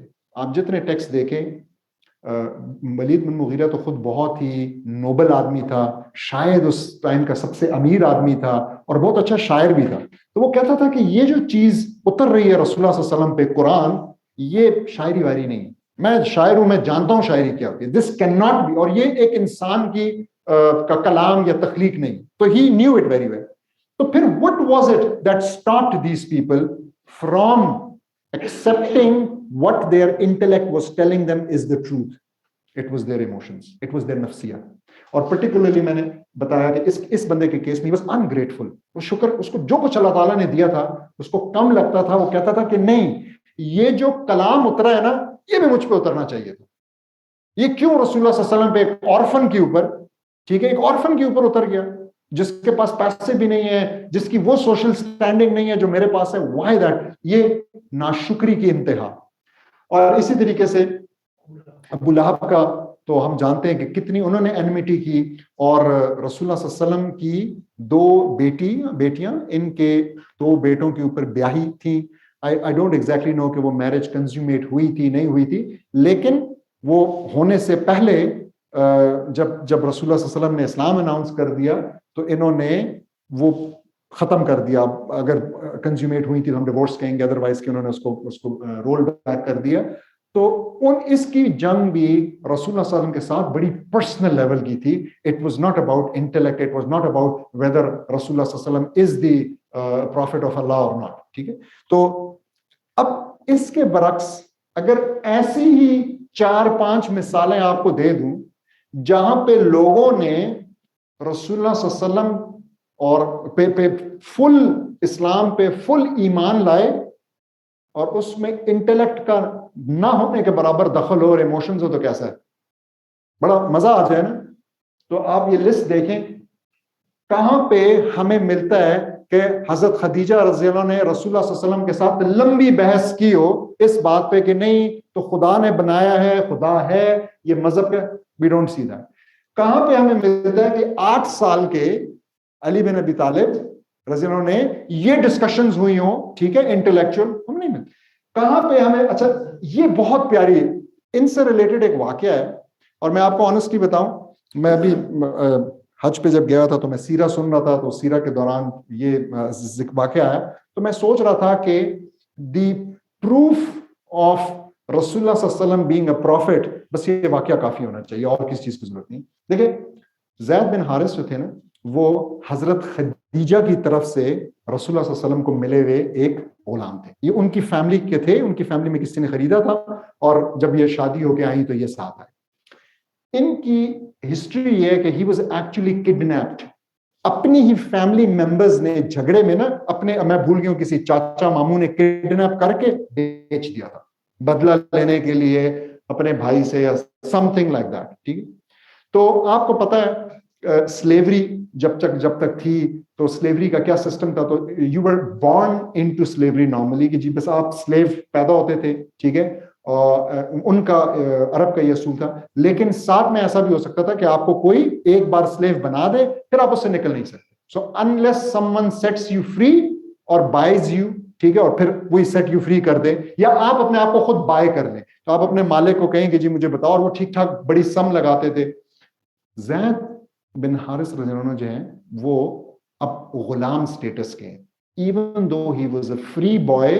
किडनैप हुए, यानी एक बंदा जो कि असल में फ्री हो, उसकी वो फ्री हो जाने की दोबारा ख्वाहिश ज्यादा बड़ी होगी ना, एज कंपेयर टू समवन जो जिसके शुरू से पैदा होते साथ उसको यही पता है कि जी आई एम अ स्लेव। और एंड ही वो, अच्छा वो इतने छोटे भी नहीं, शायद 8-9-10 साल के थे, so he had memories of all of that. तो इनके जो वालिद थे और चचा थे, वो इनको ढूंढते रहे फॉर years एंड years, और ढूंढते ढूंढते ढूंढते ढूंढते वो पहुंच गए मक्का। और अभी रसूलुल्लाह सल्लल्लाहु अलैहि वसल्लम पे नबूवत नाज़िल नहीं हुई, ठीक है, मैं बता रहा हूं, ही is not a profit yet.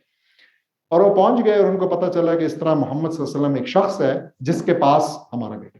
तो बड़ी तैयारी शहरी करके बड़े परेशान स्ट्रेस में और पहुंचते हैं रसूलुल्लाह सल्लल्लाहु अलैहि वसल्लम के पास, और कहते हैं कि ये जो बेटा, ये जो बंदा है, गुलाम जो आपका है, ये असल में हमारा बेटा है, ठीक है, and we have proof for it, और मैं इसका बाप हूं, ये उसका चचा है, वी हैव प्रूफ वगैरह वगैरह। रसूलुल्लाह सल्लल्लाहु अलैहि वसल्लम ने सिर्फ एक बात कहते हैं, अगर ऐसा है तो मुझे कोई एतराज नहीं है, सिर्फ एक कंडीशन है मेरी। क्या कंडीशन बताई होगी उन्होंने इस बात के लिए कि ये उनको ले जाए? और उसकी मर्जी। उन्होंने कहा कि आप उससे पूछ लें, वो जाना चाहता है, फुल स्टॉप। इन्होंने बहुत कहा कि जी हमारे पास ज्यादा पैसे देने के लिए नहीं। उन्होंने कहा नहीं नहीं, पैसे वैसे नथिंग, बस सिर्फ बुलाया गया। वो आते हैं, अपने बाप को देखते हैं after I don't know 10 years, ठीक है, बहुत अच्छा लगता है, सारा कुछ होता है, और बाप बड़ा खुश कि जी आप बताते हैं डील हो गई है, वो इजाजत मिल गई है, चलो कि चले। मैं तो नहीं जाना। क्यों? मैं तो रसूल के पास रहना। It was something unheard of, unbelievable. Why would that happen? My question is, एक गुलाम अपने मालिक के पास क्यों रहना चाहेगा? Can that be an intellectual decision?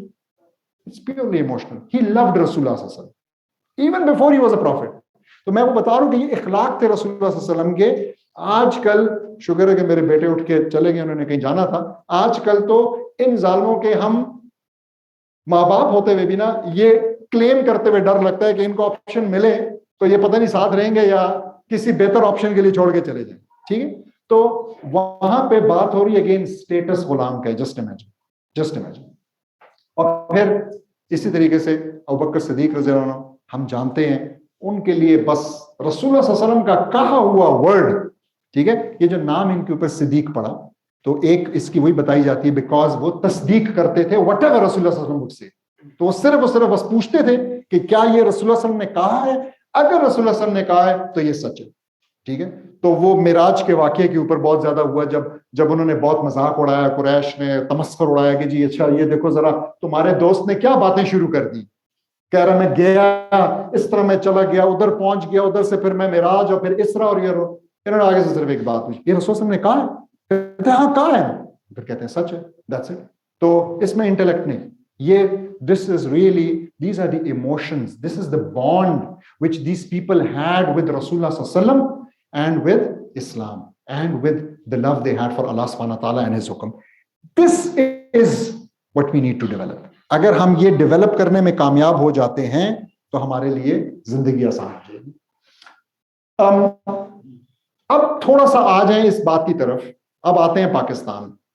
एक स्टडी हुई है सचमुच, एक साहब हैं जो कि एजुकेशनल साइकोलॉजिस्ट हैं, सलमान हसन सिद्दीकी उनका नाम है, उन्होंने खुद एक सर्वे किया और उस सर्वे में उन्होंने कहा कि जी बच्चों से पूछा कि what is the most heard sentence of I think 10 year olds, 10 साल तक के बच्चे, क्या जुमला, क्या होगा वो जुमला? वो पहले 3 जुमले क्या होंगे जी? ना करो, तो पहला शायद जो मुझे याद पड़ता है, मैंने काफी पहले इसको देखा, पहला जो जुमला था वो था चुप हो जाओ, दूसरा था बैठ जाओ और तीसरा है ना करो। ठीक है, समथिंग लाइक दैट। अब आप आ जाए, इस पे कोई सर्वे नहीं हुआ कि टीचर्स क्या बोलते हैं, लेकिन हम सब क्योंकि इससे गुजरे हैं, मुझे लगता है कि इवन मॉन्टेसरी लेवल के टीचर्स जो जुमला सबसे ज्यादा बोलते हैं ना, वो know talking, keep quiet, sit down, seat straight, ठीक है, ये वाली बातें। हालांकि अगर सोचें तो मतलब इसी के कंपैरेटिव में अगर आपको बताऊं, दुनिया का जिस मुल्क का सबसे अच्छा एजुकेशनल सिस्टम है, इस पे भी हम वैसे काफी लंबी डिबेट कर सकते हैं, लेकिन I try to keep it brief, लेकिन वो फिनलैंड का जो सिस्टम है ना, वो बहुत आगे बताया जाता है। अब एक खास बात मैं आपको फिनलैंड के सिस्टम की बताऊं, 2 खास बातें। एक, they start very late schooling, formal schooling जिसमें पढ़ाना शुरू करते हैं, दैट स्टार्ट्स एट 7 years। हमारे यहाँ ट्रेंड क्या है? हमारा ये है कि जी बस किसी तरीके से 2.5-3 साल के बच्चे को अगर पहाड़े शाड़े कोई याद कराना शुरू कर देना, हम बड़े खुश होंगे, और अगर एक लिस्ट साथ में अल्फाज अंग्रेजी के भी आते हो तो क्या ही बात है। तो वो 7 साल से कराते हैं, और जब वो करते हैं तो तकरीबन 15 साल तक के बच्चे को स्कूल में अपनी मर्जी है, चाहे वो जमीन पे लेटता है, चाहे कुर्सी पे खड़ा होता है, जैसे भी सीखना चाहता है। और उसकी एक बड़ी सिंपल सी वजह है, बच्चा एक टाइम पे एक चीज पे फोकस कर सकता है। या आप उसको ये बताएं कि तुमने कैसे बैठना है तो इसमें फोकस करेगा, और या आप उसको बताएं कि जो चीज डिस्कस हो रही है तो वो कभी यूं बैठेगा, कभी जो भी वो करेगा। तो हमने कौन सा वाला चूज किया इसमें? हमने कहा कि जी हमने जो है ना, हम जो बता रहे हैं बात वो ज्यादा इंपॉर्टेंट है, चाहे इसके दिमाग में जाती है नहीं, लेकिन बैठेगा ये सीधा, ठीक है, हमने बिठाना है इसको सीधा। तो अब अगर आप हमारे मदारस और हमारे स्कूल्स को देखें, तो अगर मैं ये कहूं कि हमारे मदारस और हमारे स्कूल्स द मोस्ट ऑर्गेनाइज्ड हैं, तो अगर कोई इससे इत्तेफाक नहीं करता तो बता दे, आपको हक है इत्तेफाक ना करने का, फिर मैं मिसालें दूंगा। हमारे स्कूल्स के अंदर जितना यूनिफॉर्म का ख्याल रखा जाता है, जितनी सजाएं लेट आने पे दी जाती हैं, जितना नाखून चेक करते हैं, बाल चेक करते हैं, कान, मैं कहता हूं कि ऐसा दुनिया, जुएं चेक करते हैं वो भी सबके सामने लाइन में लगा के, ठीक है, ऐसा कहीं भी नहीं होता, और नहीं होते ऐसे, ठीक है, इतना ज्यादा एम्फेसिस नहीं होता। लेकिन इसके बरक्स जब यही बच्चे सोसाइटी में आते हैं तो क्या इनके अंदर यही सारी जो ऑर्गेनाइजेशन की और हाइजीन की और पंक्चुअलिटी की, और ये सारी क्वालिटीज उतनी रहती, या उस वक्त ये बिल्कुल उलट हो जाता है। तो किसी को तो सोचना चाहिए था ना कि मतलब जितना हम यहां जोर लगा रहे हैं उतना ही इसका उलट नतीजा आ रहा है, कम से कम ये जोर कम कर दें। तो उसकी वजह अगेन क्या है? उसकी वजह यही है कि we are doing all of this at the expense of emotions. It is devoid of emotions. हम बच्चों के अंदर वो तमाम चीजें जो डालने की कोशिश कर रहे हैं, जिस कदर गुस्से, सख्ती, नफरत से डाल रहे हैं, तो बच्चा मोस्ट लाइकली, हर स्कूलिंग सिस्टम के हर बच्चे का एक शौक निकलते साथ ये होगा कि जी पहले तो मैं लंबे बाल रख लूँ ना, ताकि वो 10-15 साल का बदला ले लूं किसी तरीके से। ठीक है, फिर हम हैरान होते हैं पेरेंट्स के लंबे लंबे बाल क्यों रखें। तो ये चीजें हमें सोचने की जरूरत है। और अब हम आते हैं टुवर्ड्स द एंड, और एंड में जो है ना, तो एक लिहाज से आप ये भी कह सकते हैं कि मैं अपनी आने वाली टॉक्स की मार्केटिंग कर रहा हूं कि मैं पेरेंटिंग के ऊपर इतना जोर दे रहा हूं, लेकिन वाकई नफ्सियत डेवलप करना सबसे पहले पेरेंट्स का काम। रियली जो मिसालें मैंने आपको दी, for parents it is actually a very very easy task, लेकिन parents need to learn certain concepts first. They need to understand what it means to be a parent. ये एक बहुत बड़ी रिस्पॉन्सिबिलिटी है जिसको हमने सबसे ज्यादा गप लिया है। आपको अगर एक छोटी सी डिश बनाने का कहा जाए पहली बार, तो मुझे यकीन है कि आप 1-2 फोन वालदा को, 1-2 फोन सास को इधर उधर राइट, आप ये सब करेंगे, और नहीं वो तो किताब खोल के देखेंगे, नहीं तो यूट्यूब की कोई वीडियो लगा लेंगे सब। लेकिन पेरेंटिंग वो काम है जिसके लिए कोई भी बंदा 10 मिनट भी निकालने के लिए तैयार नहीं। सबका ये ख्याल है कि नहीं ये जो है ना खुद से बस हो जाएगा, ये तो हम ना हमारे माँ बाप ने कभी सीखा था। और इंटरेस्टिंगली मैं अपनी ट्रेनिंग में आगे बताऊंगा कि हमारे माँ बाप को असल में उन चैलेंजेस का सामना ही नहीं था जो हमें।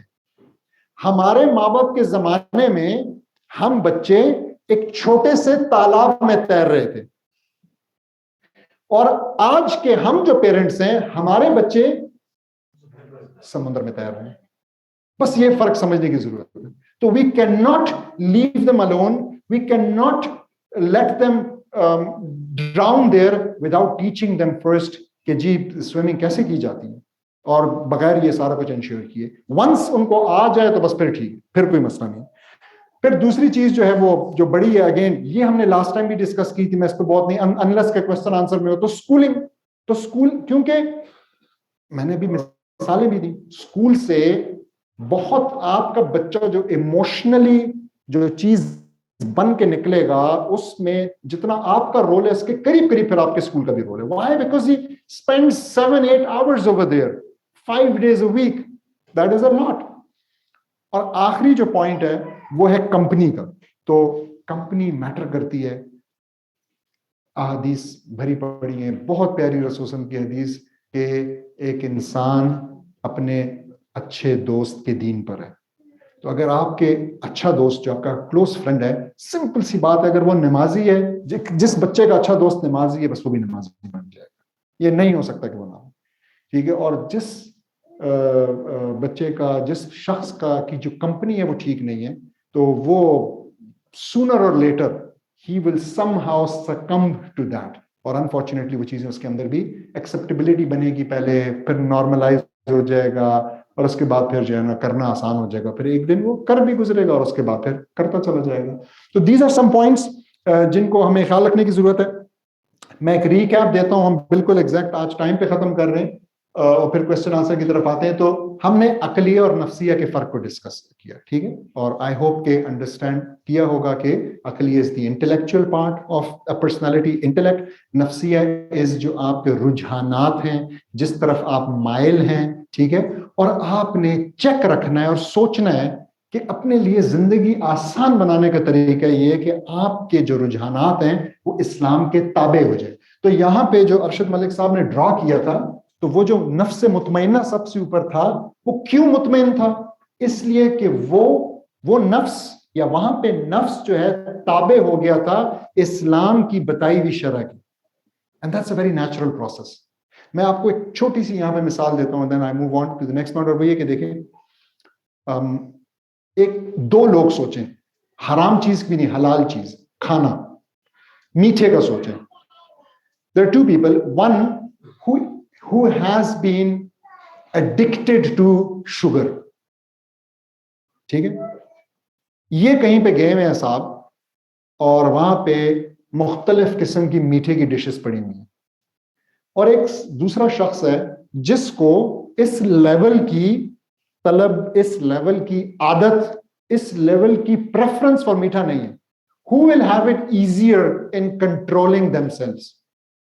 But the second one clearly. तो अब क्यों हम अपने बच्चों को फजूल में बगैर किसी रीजंस के वो पर्सनालिटी बनाना चाह रहे हैं जिसको हर चीज के साथ जिंदगी में स्ट्रगल करना पड़ेगा?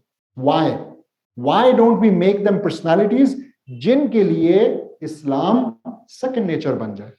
And all you have to do is start early, do it with love and compassion, and do it consistently and repeatedly. बस ये तीन चीजें. तो जो भी आपने चीज डालनी है, चाहे नमाज की आदत है, चाहे पर्दे की आदत है, चाहे सच बोलना है, चाहे उसका रूटीन ठीक करना है, ये तीन चीजें आपने करनी है. That's it. In order to develop नसीहत, we need to understand and address emotions. तो हमने इमोशंस पे काफी डिस्कशन की. एक दफा जब डेवलप हो जाता है, नफ्सियत बहुत मजबूत चीज है. मैंने बताया हमारे मुल्क के अंदर उन लोगों की कोई कमी नहीं है जिनको मुहर्रमात का पता नहीं, कोई कमी नहीं.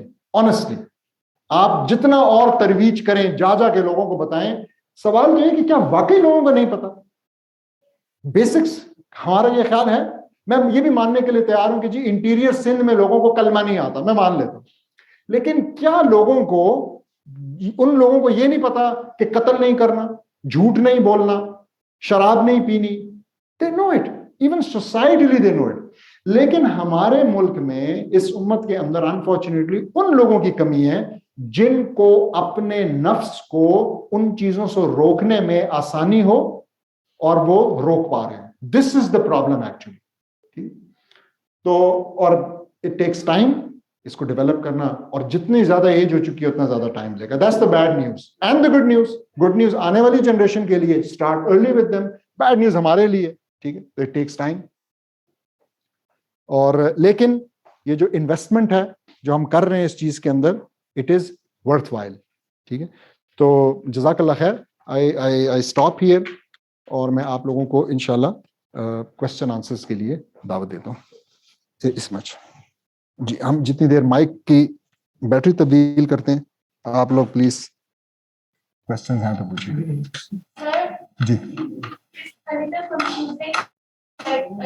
First we learned that in our schools, first we teach our students that you should be organized in the class and outside the class, and you should know the time management.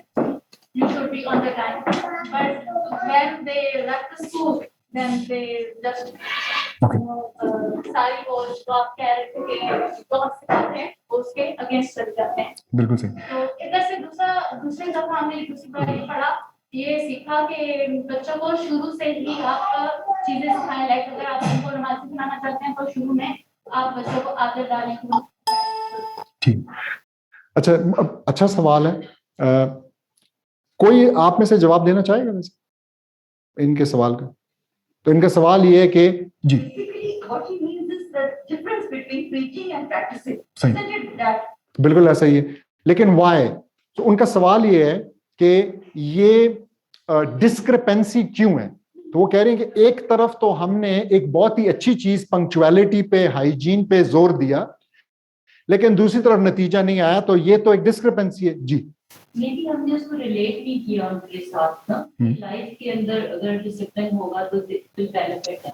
हमने शायद relate नहीं किया, इस वजह से वो जब वो आउटसाइड वो प्रैक्टिकल वर्ल्ड में गए तो उन्होंने सोचा that was just the requirement for the classroom.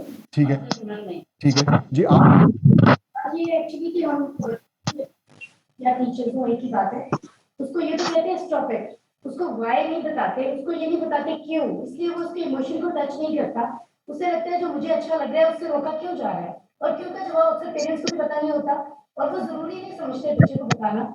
और उनकी इसकी वजह से बच्चे को ये पता नहीं है, तो उसे अगर आप स्टॉप ही करेंगे, उसको ये नहीं पता कि अगर मुझे चुप होने का कहा जा रहा है तो क्यों कहा जा रहा है. ठीक है, अगर रिक्वायर्ड है तो उसको वजह बताएं, वो डेफिनेटली नेक्स्ट टाइम अंडरस्टैंड करेगा. जी ठीक है. मैं बता दूं जी, आप कुछ कह रहे थे.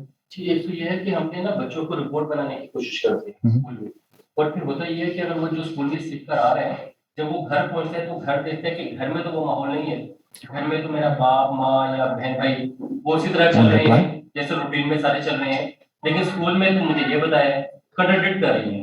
वो वाली बात है कि अगर हम पेरेंट्स पे काम करेंगे तो कंट्राडिक्शन खत्म होगी, अगर हम घर में तरबियत करेंगे तो उसको पता चलेगा मुझे आगे लेके इसको फलसफे को लेके चलना है, वो वहां पे जाके जैसे कॉलेज में जाते हैं वो फलसफा उसका खत्म हो जाता है। अच्छा, मैं थोड़ी सी एक वाक्य से बात शुरू करूंगा। मैं एक दफा ना बाय चांस अपने ही बच्चे जिस स्कूल में जा रहे थे, एक इस्लामिक स्कूल था इस्लामाबाद में, मैं नाम नहीं लूंगा, तो वहां पे इसी वजह से डाला था कि बड़ा इस्लामिक स्कूल है सब, तो वहां पे बच्चे जा रहे थे, तो मैं एक दिन बाय चांस प्रिंसिपल ऑफिस में बैठा हुआ था किसी वजह से, मुझे याद भी नहीं कि क्या था, तो वहां पे एक बच्ची को जो कि तकरीबन इस हाइट की थी, 7 साल से ऊपर नहीं होगी, लाया गया और वाइस प्रिंसिपल जो है खातून, वो उसको लिटरली इंटेरोगेट कर रही थी, प्रॉपर इंटेरोगेशन चल रही थी। अब ये कहने में आपको बहुत अजीब लगेगा, लेकिन ये तो हर वक्त हो रहा होता है, सच सच बताओ क्या हुआ था, नहीं क्यों, क्यों, क्या, ये बिल्कुल एक सीन चल रहा था। और बात जो थी ना, आई थिंक ये कोई नाखन शाखन के ऊपर ही थी कि नाखन काटने का तुम्हें कहा था, नहीं काटे, समथिंग लाइक दैट, ठीक है, कोई डिसिप्लिन जिसको हम डिसिप्लिन कह के ना बहुत बड़ा बना देते हैं, उस किस्म का कोई इशू था। मेरी इतनी तबीयत खराब हुई कि बस बच्चे स्कूल से निकाल दिए। What are they going to teach, और ठीक ठाक बहस। कहने का मकसद ये है, अच्छा अब मैं आपको एक दूसरी वाकया सुनाता हूँ, वो भी अपना ही। मैं अक्सर कहता हूँ, मुझे ना वेस्ट की तारीफ करना बहुत बुरा लगता है, लेकिन जो ड्यू बात है, जिन चीजों में उन्होंने समझा है चीजों को, वो हम तारीफ उनको देंगे। तो यहां पे मुझे ये कहना पड़ेगा, मेरे बच्चे पाकिस्तान से आए थे नीदरलैंड्स जब मैं पीएचडी कर रहा था, तो जब बच्चे आए तो आप समझ सकते हैं कि पाकिस्तान में ये जुए शुए ये मसाइल होते हैं, तो हमारे, अच्छा वो सरकारी स्कूल, फ्री स्कूल, सारा कुछ दाखला शाखला हो गया, उससे भी रिलेटेड बहुत इंटरेस्टिंग स्टोरीज हैं। लेकिन 2-3 दिन बाद में एक लेटर घर आया, उस लेटर के अंदर लंबी कहानी लिखी है। कहानी ये लिखी हुई है कि हमें जो है ना टाइम टू टाइम बच्चों की जुएं चेक करनी होती हैं। फौरन हम समझ गए कि बात तो हमारी हो रही है, तो बच्चों की जुएं चेक करनी होती हैं, तो इस प्रोसेस के लिए हमें वॉलंटियर पेरेंट्स चाहिए। Just look at this. अब इसमें बहुत इंटरेस्टिंग, यानी कल कला को अगर किसी पेरेंट को वैसे ही एतराज हो तो वो कह सकते हैं कि हमने तो आपको मौका दिया था, आप खुद आके कर लेते चेक, ठीक है, सारे पेरेंट्स पहुंच जाएं, भले अपने अपने बच्चों की कर लें चेक, इसमें भी कोई मसला नहीं।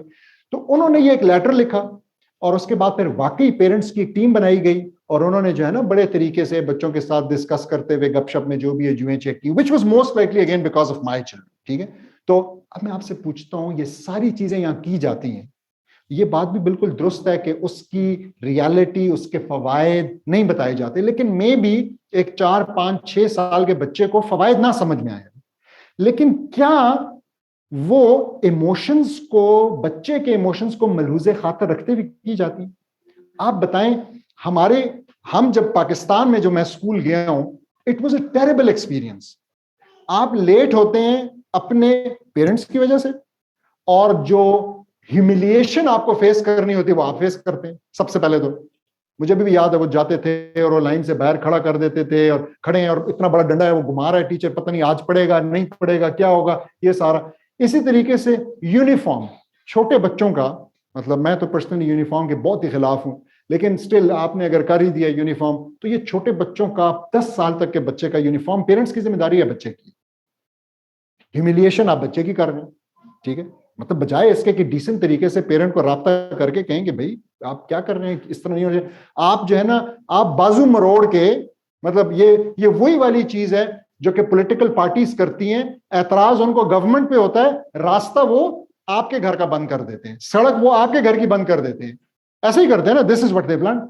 ये जैसे हम बच्चों को यरगमाल बना के स्कूलों में माँ बाप का बाजू मरोड़ रहे हैं, उसी तरीके से हमारी पॉलिटिकल पार्टीज जो हैं वो अवाम को यरगमाल बनाकर ऑपोजिशन या हुकूमत का बाजू मरोड़ती। तो this is unacceptable. And again वहां पे ये इमोशंस को मतलब इस बात को ना समझना कि ये पार्ट कितना इंपॉर्टेंट है इज एक्चुअली द रीजन, तरीका नहीं है। और मैं फिर बताऊंगा, लुक एट रसूलुल्लाह सल्लल्लाहु अलैहि वसल्लम एग्जांपल। क्या जरूरत थी उनको इतनी, मतलब वो बात क्या कह रहे हैं, मैं उनसे पूछा कुछ जा रहा हो जवाब, वो कह रहे जी मैं उनके साथ कैमल्स और शीप जाएंगे, तुम्हारे साथ घर कौन जाएगा, मैं जाऊंगा, बस खत्म, दैट वाज इट।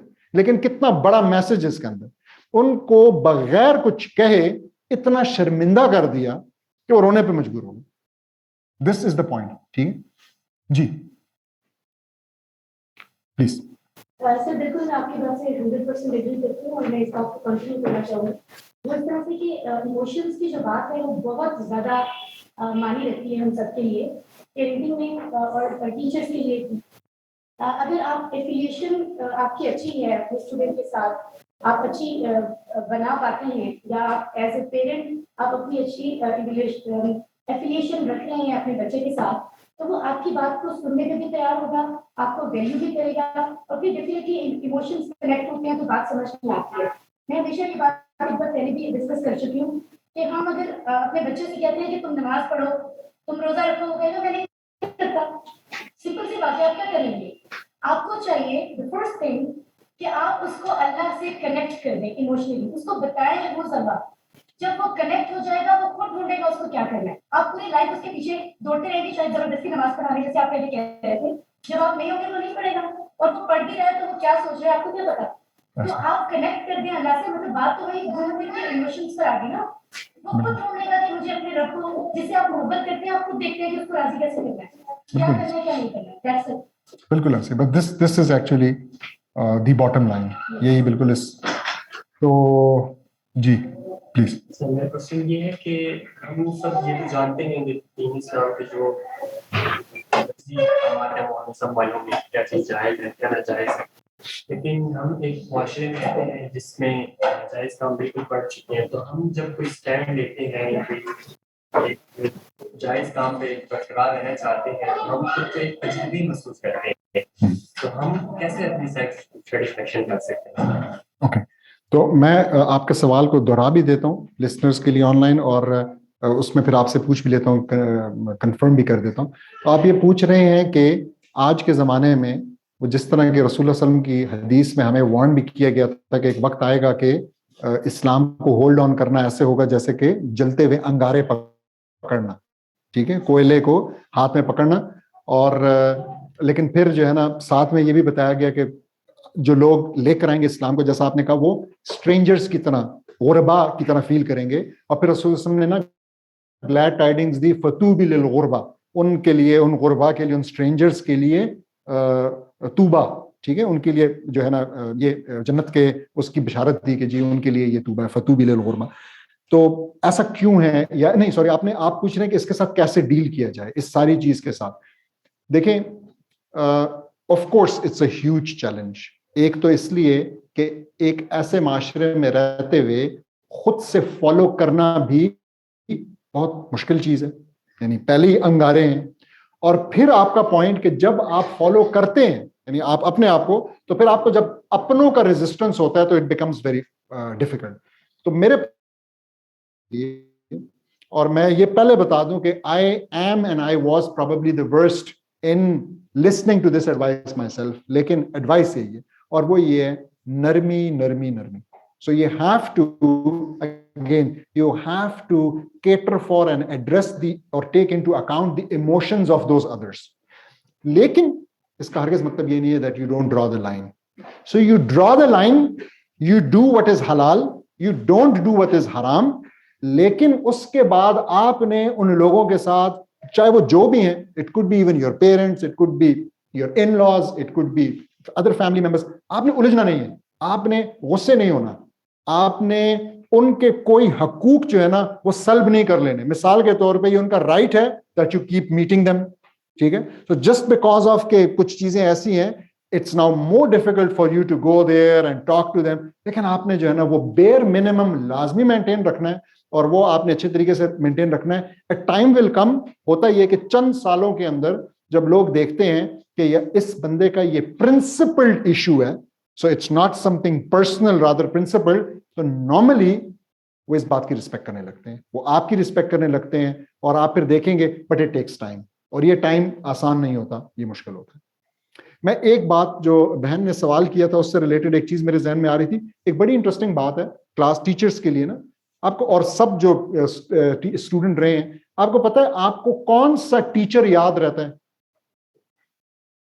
उस टीचर की एक खसूसियत होती है जो आपको याद रहता है, और अक्सर ही वही बंदा होता है जिसको लोग out of their 40-50 teachers in life, जिसको it is that teacher who made you feel good in the class. तो जिसने भी कभी ना जिस स्टूडेंट को गुड फील कराया है because of his Ikhlaq, because of the positive use of emotions, वो आपको याद रहता है और वो आपका पॉजिटिव वो आपका फेवरेट टीचर होता है normally. So again it is the emotional experience. हमें अपने बच्चों के लिए एक ऐसा इमोशनल एक्सपीरियंस डेवलप करने की जरूरत है इस्लाम के अंदर, अहकाम शरिया की बाउंड्री के अंदर, कि वो इससे बाहर ना जाए। So I will end with one example या वन प्रैक्टिकल स्टेप। एक पूरा कॉन्सेप्ट है जिसको गेमिफिकेशन ऑफ एजुकेशन कहते हैं। लास्ट टाइम शायद किसी ने यहां से जिक्र भी ऐसा कुछ किया था, मुझे याद है। गेमिफिकेशन ऑफ एजुकेशन, ठीक है, व्हाट इज दैट? आप जो एजुकेशन दे रहे हैं, जो भी चीज, उसको आपने बच्चों के लिए गेम बना दी। अब इंटरेस्टिंगली मैं अरशद मलिक साहब से डिस्कस भी करूंगा कि बच्चों के लिए एक बहुत इंटरेस्टिंग, आजकल खासकर बच्चों के लिए, बड़ों के लिए भी है, एक कंपनी है, उस कंपनी का नाम है रोजेटा स्टोन। सुना हुआ है आपने? तो वो आपने किया भी इस्तेमाल, अरबी के लिए किया उसको इस्तेमाल? अच्छा, मैंने भी नहीं किया, लेकिन बड़ा पुश है कुछ दोस्तों की तरफ से कि करें, कि उन्होंने, फिर मैं पूछा, डिस्कस किया, अभी मैं ऑनलाइन पढ़ भी रहा था उसके बारे में, तो उन्होंने अरबी सीखने को गेम बना दिए, यानी लैंग्वेज सीखने को, अगर उसमें आप अरबी सीखें, गेम बना दिए। What does that mean? इसका मतलब है कि आपका स्कोर है, आप जितना ज्यादा ठीक बता रहे हैं तो आपके नंबर्स चढ़ रहे हैं, आप औरों के साथ मुकाबला कर रहे हैं। The whole concept of gamification. और मजे की बात यह है कि अगर आप देखें तो अल-फलाह ने भी ना बहुत मेहनत की है। Just look at their books, just look at the colours, just look inside ना, कि कितना कुछ, ये तो वर्कबुक है तो ब्लैक एंड व्हाइट, बाकी आपके पास जो किताबें हैं, और उसके अंदर ना किस किस तरीके से, अगर आप इसको किसी और या 10-20 साल पहले की जो बुक्स हैं स्टैंडर्ड, उनके साथ कंपेयर करें, तो मतलब this is something each of my child wanted to have for themselves, और उन्होंने संभाल के रखी हुई अभी भी, और अपने नाम शाम ऊपर लिखे हुए हैं सारा कुछ। तो इट स्टार्ट्स हियर। ये इमोशन है ना, ये वो इमोशनल एस्पेक्ट है, वरना दोनों के अंदर अरबी तो एक ही होगी, लेकिन ये तो हमें अब इस फील्ड के अंदर, हमारी नई नस्ल को भी इस फील्ड, हमें मतलब जाना भी इस फील्ड के अंदर, कि हम इस सारे कॉन्सेप्ट को, कि हम चीजों को बच्चों के लिए अट्रैक्टिव और आसान बनाएं। मैंने आपको पहली दूसरी टॉक में बताया था कि तकरीबन कोई 17+ कैरेक्टर्स हैं जो कि होमोसेक्सुअल हैं या ट्रांसजेंडर हैं डिज्नी के कार्टून्स के। तो जस्ट इमेजिन कि अगर हमारे बच्चे डिज्नी के कार्टून्स, जो कि अगेन इमोशनली बहुत अटैच्ड होते हैं बच्चे उन चीजों के साथ, अगर वो देख रहे हैं, तो what will happen? They would be loving the wrong people, they will be having the wrong heroes in their mind, और फिर उससे हटाना उनको बहुत मुश्किल काम हो जाएगा, ठीक है।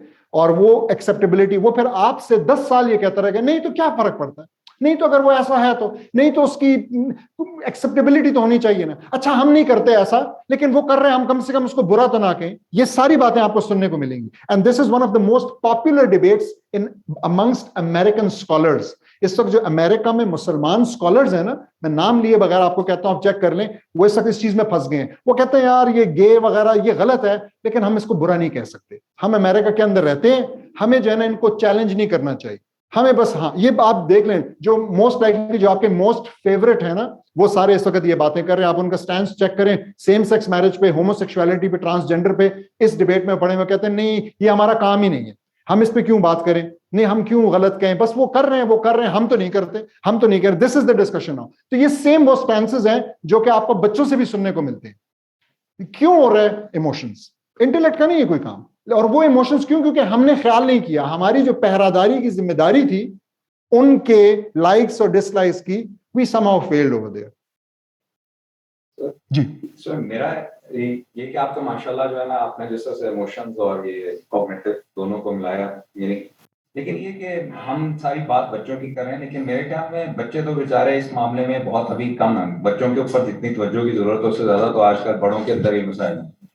ये बड़े जो आ चुके हैं जो, और उनकी वजह से जो माशरे में जो खराबियां जो हैं, वो भी जो है ना उसके ऊपर भी होनी चाहिए बहस, और अपने आप को सही कर रहे हैं और बड़ों को किस तरह से सही करें, वो भी मेरे ख्याल में उससे ज्यादा जरूरी है। तो जहां तक ये है कि इस आपका यानी जनरल पॉइंट तो करने होता है, लेकिन वो भी एक डिबेट होनी चाहिए कि बड़ों को हम कैसे सही करें, उस लेवल पे मास्टर के अंदर वो कैसे तब्दीली लाएं कि जो आ चुके हैं उस लेवल पे, अब बच्चे तो नहीं है कि अब उनको आप स्कूल वाले उस लेवल की इम्प्रूवमेंट, तो वो वाला एक आंसर भी जो है ना शामिल होना चाहिए हमारी डिस्कशन में। सही, बिल्कुल सही, एग्रीड। इसी पे मैं ऐड करूंगा, अच्छा, इसी में मैं ऐड करूंगा कि बड़ों को जब हम फोकस करें, what is the role of faith, what is the role of जज़ा सज़ा, जो अल्लाह ताला ने हमें कुरान में जगह जगह बताया है, वो किस तरह नफ्स को, वो जो नफ्स अमारा पे बचा देते हैं हम मुतमइन्ना से, इनका क्या रोल है, फेथ का क्या रोल है, सही, ये बड़ा इंपॉर्टेंट है एडल्ट्स के लिए जो वेरी ग्रोन अप है। बिल्कुल ऐसा ही है। देखिए,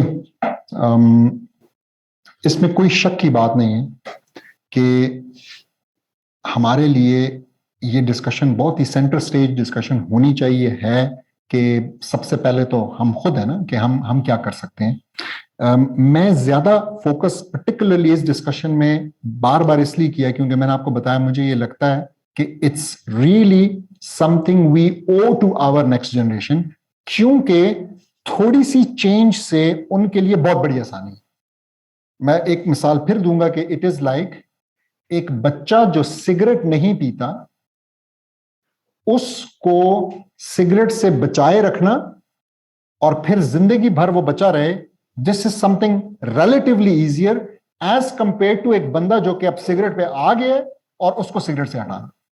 इसका लेकिन हरगिज मतलब ये नहीं है कि मैं कह रहा हूं कि जो बंदा अब स्मोकर है उसको बस हम छोड़ दें, दैट्स नॉट द पॉइंट। ये तो मैं सिर्फ ये अब आती है थोड़े से पॉइंट्स इस चीज की तरफ कि हालांकि ये आगे की डिस्कशंस में ये है प्लान, मैं कुछ आगे चल के ना कुछ पेरेंटिंग के रिक्विजिट्स, 2 रिक्विजिट्स हैं और 4 प्री रिक्विजिट्स हैं। तो ये रिक्विजिट्स और प्री रिक्विजिट्स जो मैं बताऊंगा तो वो सारे अपने ऊपर काम करने के, तो वो बेसिकली ये डिस्कशन है कि हमने क्या करना है। लेकिन अगर मैं थोड़ा सा बताऊं तो जैसा आप लोगों ने कहा, देखें हमारे लिए भी ना there are certain steps. तो पहला step, we need to strengthen ourselves in our faith, जिसका मतलब ये है कि ये जो पूरा कॉन्सेप्ट है सजा और जजा का, इसको रियलिटी की तरह समझना। यानी हमारे फेथ की वीकनेस से एक मुराद ये है कि it sometimes is just stories for us and it's true for everyone, ठीक है। और मजे की बात यह है कि आज की इस डिस्ट्रैक्शन से भरी दुनिया में ये सब कुछ भूल जाना बहुत आसान हो जाता है, ठीक है। तो आज की दुनिया, जितने हम आज डिस्ट्रैक्टेड हैं उतने ये हमें समझना पड़ेगा। This is one of the problems जो मैं उस वक्त भी कह रहा था कि आज जितने हम डिस्ट्रैक्टेड हैं इतना इंसान कभी भी डिस्ट्रैक्टेड नहीं था। जिसका मतलब ये है कि आज इंसान के लिए अपने साथ वक्त गुजारना सबसे ज्यादा मुश्किल है। He is not ready. आपके पास the moment, and I am no exception, the moment आपके पास 5 मिनट फारग हो तो आप चाहते हैं कि आप किसी से मिल लें, किसी से बात कर लें, कुछ भी नहीं है तो फोन किसी को मिला दें, कुछ भी नहीं है तो फोन पे कुछ देख लें फोन पे। तो जब ये सिचुएशन पहले नहीं थी, इवन आज से 20 ईयर्स अगो ऐसा नहीं था। 20 ईयर्स अगो मुझे याद, हम सफर करते थे, ट्रेन में जाते थे, जहाज में जाते थे, हम घंटों फारग बैठे रहते थे। और जब आप फारग बैठे होते थे तो एक प्रोसेस जो चलता था वो सेल्फ अकाउंटेबिलिटी का चलता था। Naturally you would think about your day, you would think about your actions, you would think about your thoughts, you would question your intentions. यार ये मैंने फलाना काम किया है, मैंने क्यों किया, मुझे करने की क्या जरूरत थी, इसमें कहीं कोई रयाकारी का एलिमेंट तो नहीं था। अब मसला ये हो गया, सारी चीजें छोड़ें, मसला ये हो गया कि ऐसे मौके के हम ये सेल्फ अकाउंटेबिलिटी का प्रोसेस शुरू कर सकें तो मौके ही कम हो गए। व्हाई? बिकॉज हमारा जो कॉन्सेप्ट है टाइम मैनेजमेंट का, अगर मैं आपसे पूछूं टाइम मैनेजमेंट का क्या कॉन्सेप्ट है, खास तौर पे जो जवान लोग बैठे हैं, व्हाट इज टाइम मैनेजमेंट? हम कहेंगे टाइम मैनेजमेंट इज कि हम अल्टीमेटली प्रोडक्टिव कैसे हो सकते हैं विदाउट टाइम, जिसका दूसरे अल्फाज में मतलब बनता है कि हम अपने वक्त का एक एक घंटा, मिनट, सेकंड, लम्हा इस्तेमाल कैसे करें। That's time management. इधर भी अपॉइंटमेंट, इधर भी ऐसे, ये टाइम एक्सरसाइज का, ये इसका, ये इतने घंटे सोने का, ये वगैरह। हालांकि in an Islamic context time management would be या शुड बी कि कैसे अपने दिन को ऑर्गेनाइज किया जाए so that you get free time for yourself and your family. बड़ा फर्क आ गया ना दोनों चीजों के अंदर। अब तो मेरा पॉइंट यहाँ पे ये है कि of course without any preparation now, कि जो सेल्फ पे काम करने वाले, अपने आप के ऊपर स्पेसिफिक काम करने वाली जो रिक्वायरमेंट्स हैं वो हम इंशाल्लाह आगे चल के डिस्कस करेंगे। लेकिन जैसा यहाँ पे आप लोगों ने रखा सामने, तो इट इज अबाउट बेसिक जो चीज है तकवा है। और तकवा की वो अंडरस्टैंडिंग मुझे बहुत अच्छी लगती है कि यू थिंक कि जी तकवा एक कैमरा है, लेकिन ये कैमरा एक एंगल से नहीं, सिर्फ वाइड एंगल नहीं, सिर्फ दिन में नहीं, सिर्फ रात में नहीं, ये कैमरा 360 डिग्रीज ऊपर नीचे और एवरीथिंग, हर दीवार के पीछे ये वो कैमरा रिकॉर्ड कर रहा है सारा कुछ। और इस कैमरे के ये जो चीज है ये चलाई भी जाएगी सारी दुनिया के सामने, ये सारे एक्शन जो सारी दुनिया के सामने चलाए भी जाएंगे और फिर उसके बाद हिसाब भी देना पड़ेगा। तो मतलब this is what we can do. जी तो मैं पूछूंगा कि आपने कंपनी की बात की ना, आपने कहा कि they are good and bad friends everything parameters, अगर हमारे पास फॉर एग्जांपल कोई डिवाइस है या कोई बुरा है और उसको हम जिस सुनना चाहते हैं वो हमारे अंदर कंफाइड करते हैं, how can we without judgment but also without accepting, you know, and normalizing that thing, how कैसे सुन सकते हैं? सो Correct, मतलब इज योर क्वेश्चन अबाउट के हमारा लहजा कैसे होना चाहिए एंड दूसरों को किस तरह हमें अगर गाइड करना है या देखिए मेरे ख्याल में whenever we get to know about someone's issues ना, तो एक नेचुरल चीज होनी चाहिए अफसोस, and that works actually very well with that person as well. So for instance, आपको पता है जब कोई काफिर फौत हो जाता था तो रसूलुल्लाह सल्लल्लाहु अलैहि वसल्लम अफसोस करते थे। और अफसोस क्या होता था? अफसोस ये होता था कि एक और हाथ से निकल गया और जहन्नम की तरफ चला गया। सो सिमिलरली जब हमें किसी की भी कोई ऐसी चीज पता चलती है जो कि एक वीकनेस है, तो हमें नेचुरली एक अफसोस होना चाहिए। और वो अफसोस अगर अच्छे तरीके से इमोशंस के साथ कन्वे हो जाए तो it is going to be a very powerful, it will send a very powerful message to that person as well. Why? Because that is concern and that shows ultimate love, care. और अक्सर औकात, और ये फिर वो last वाली हमारी discussion self esteem वाली से जुड़ जाती है, अक्सर औकात जो कमजोरियां हमारे अंदर होती हैं वो निगलेक्ट की वजह होती है किसी न किसी स्टेज पे, ठीक है? लोग कोई बंदा भी है तो दिस वुड बी एक्सेप्टेबल, लेकिन हमें देखना ये है कि हमारी पूरी कंपनी ऐसे लोगों से ना हो। मतलब ये ना हो ना कि आपके 4-5 दोस्त हैं, उन सब के अंदर ये सारे मसाइल है, then that is your company और आप उनके जैसे हो जाएंगे फिर। This is something which is very important. जी प्लीज। अभी जो बात हम डिस्कस कर रहे थे कि बच्चों के बारे में हम डिस्कस ज्यादा कर रहे हैं और एडल्ट्स के बारे में नहीं कर रहे, तो ऑब्वियसली मैक्सिमम हमें जरूरत है सभी को बच्चों को देखते गए। तो बात ये है कि इमोशंस की जो बात है वो बच्चों के साथ भी वैसे ही कनेक्टेड है जैसे बड़ों के साथ है। चाहे हम अपने ओल्ड एज लोगों की बात करें, अपने बुजुर्ग जो हैं वालों की बात करें, इमोशंस का मामला तो सबके साथ होता है, चाहे हम किसी को राइट या रॉन्ग लेकर हैं। और बाकी ये है कि पर्सन टू पर्सन वेरी करता है। आप बच्चे को भी डील कर रहे हैं, यहाँ पर कोई एक कार फाइनलाइज नहीं किया जा सकता बिकॉज हमें नहीं पता वो बच्चा कहाँ स्टैंड कर रहा है, उसके सर्कमस्टांसेस क्या हैं, उसको देखते हुए डिसाइड होता है कि इसके इमोशंस को किस अंदाज में डील किया जाएगा और कैसे लाया जाएगा। सेम लाइक दैट अगर कोई एल्डर्स हैं, उनका सिनेरियो क्या है, अगर कोई भी बिगाड़ आ रहा है उनके अंदर, उसकी वजूहत क्या है, तो पर्सन टू पर्सन वेरी करता है। इमोशंस दोनों जगह काम करते हैं। ठीक, नहीं आई एग्री, बिल्कुल आई एग्री, ऐसे ही जी।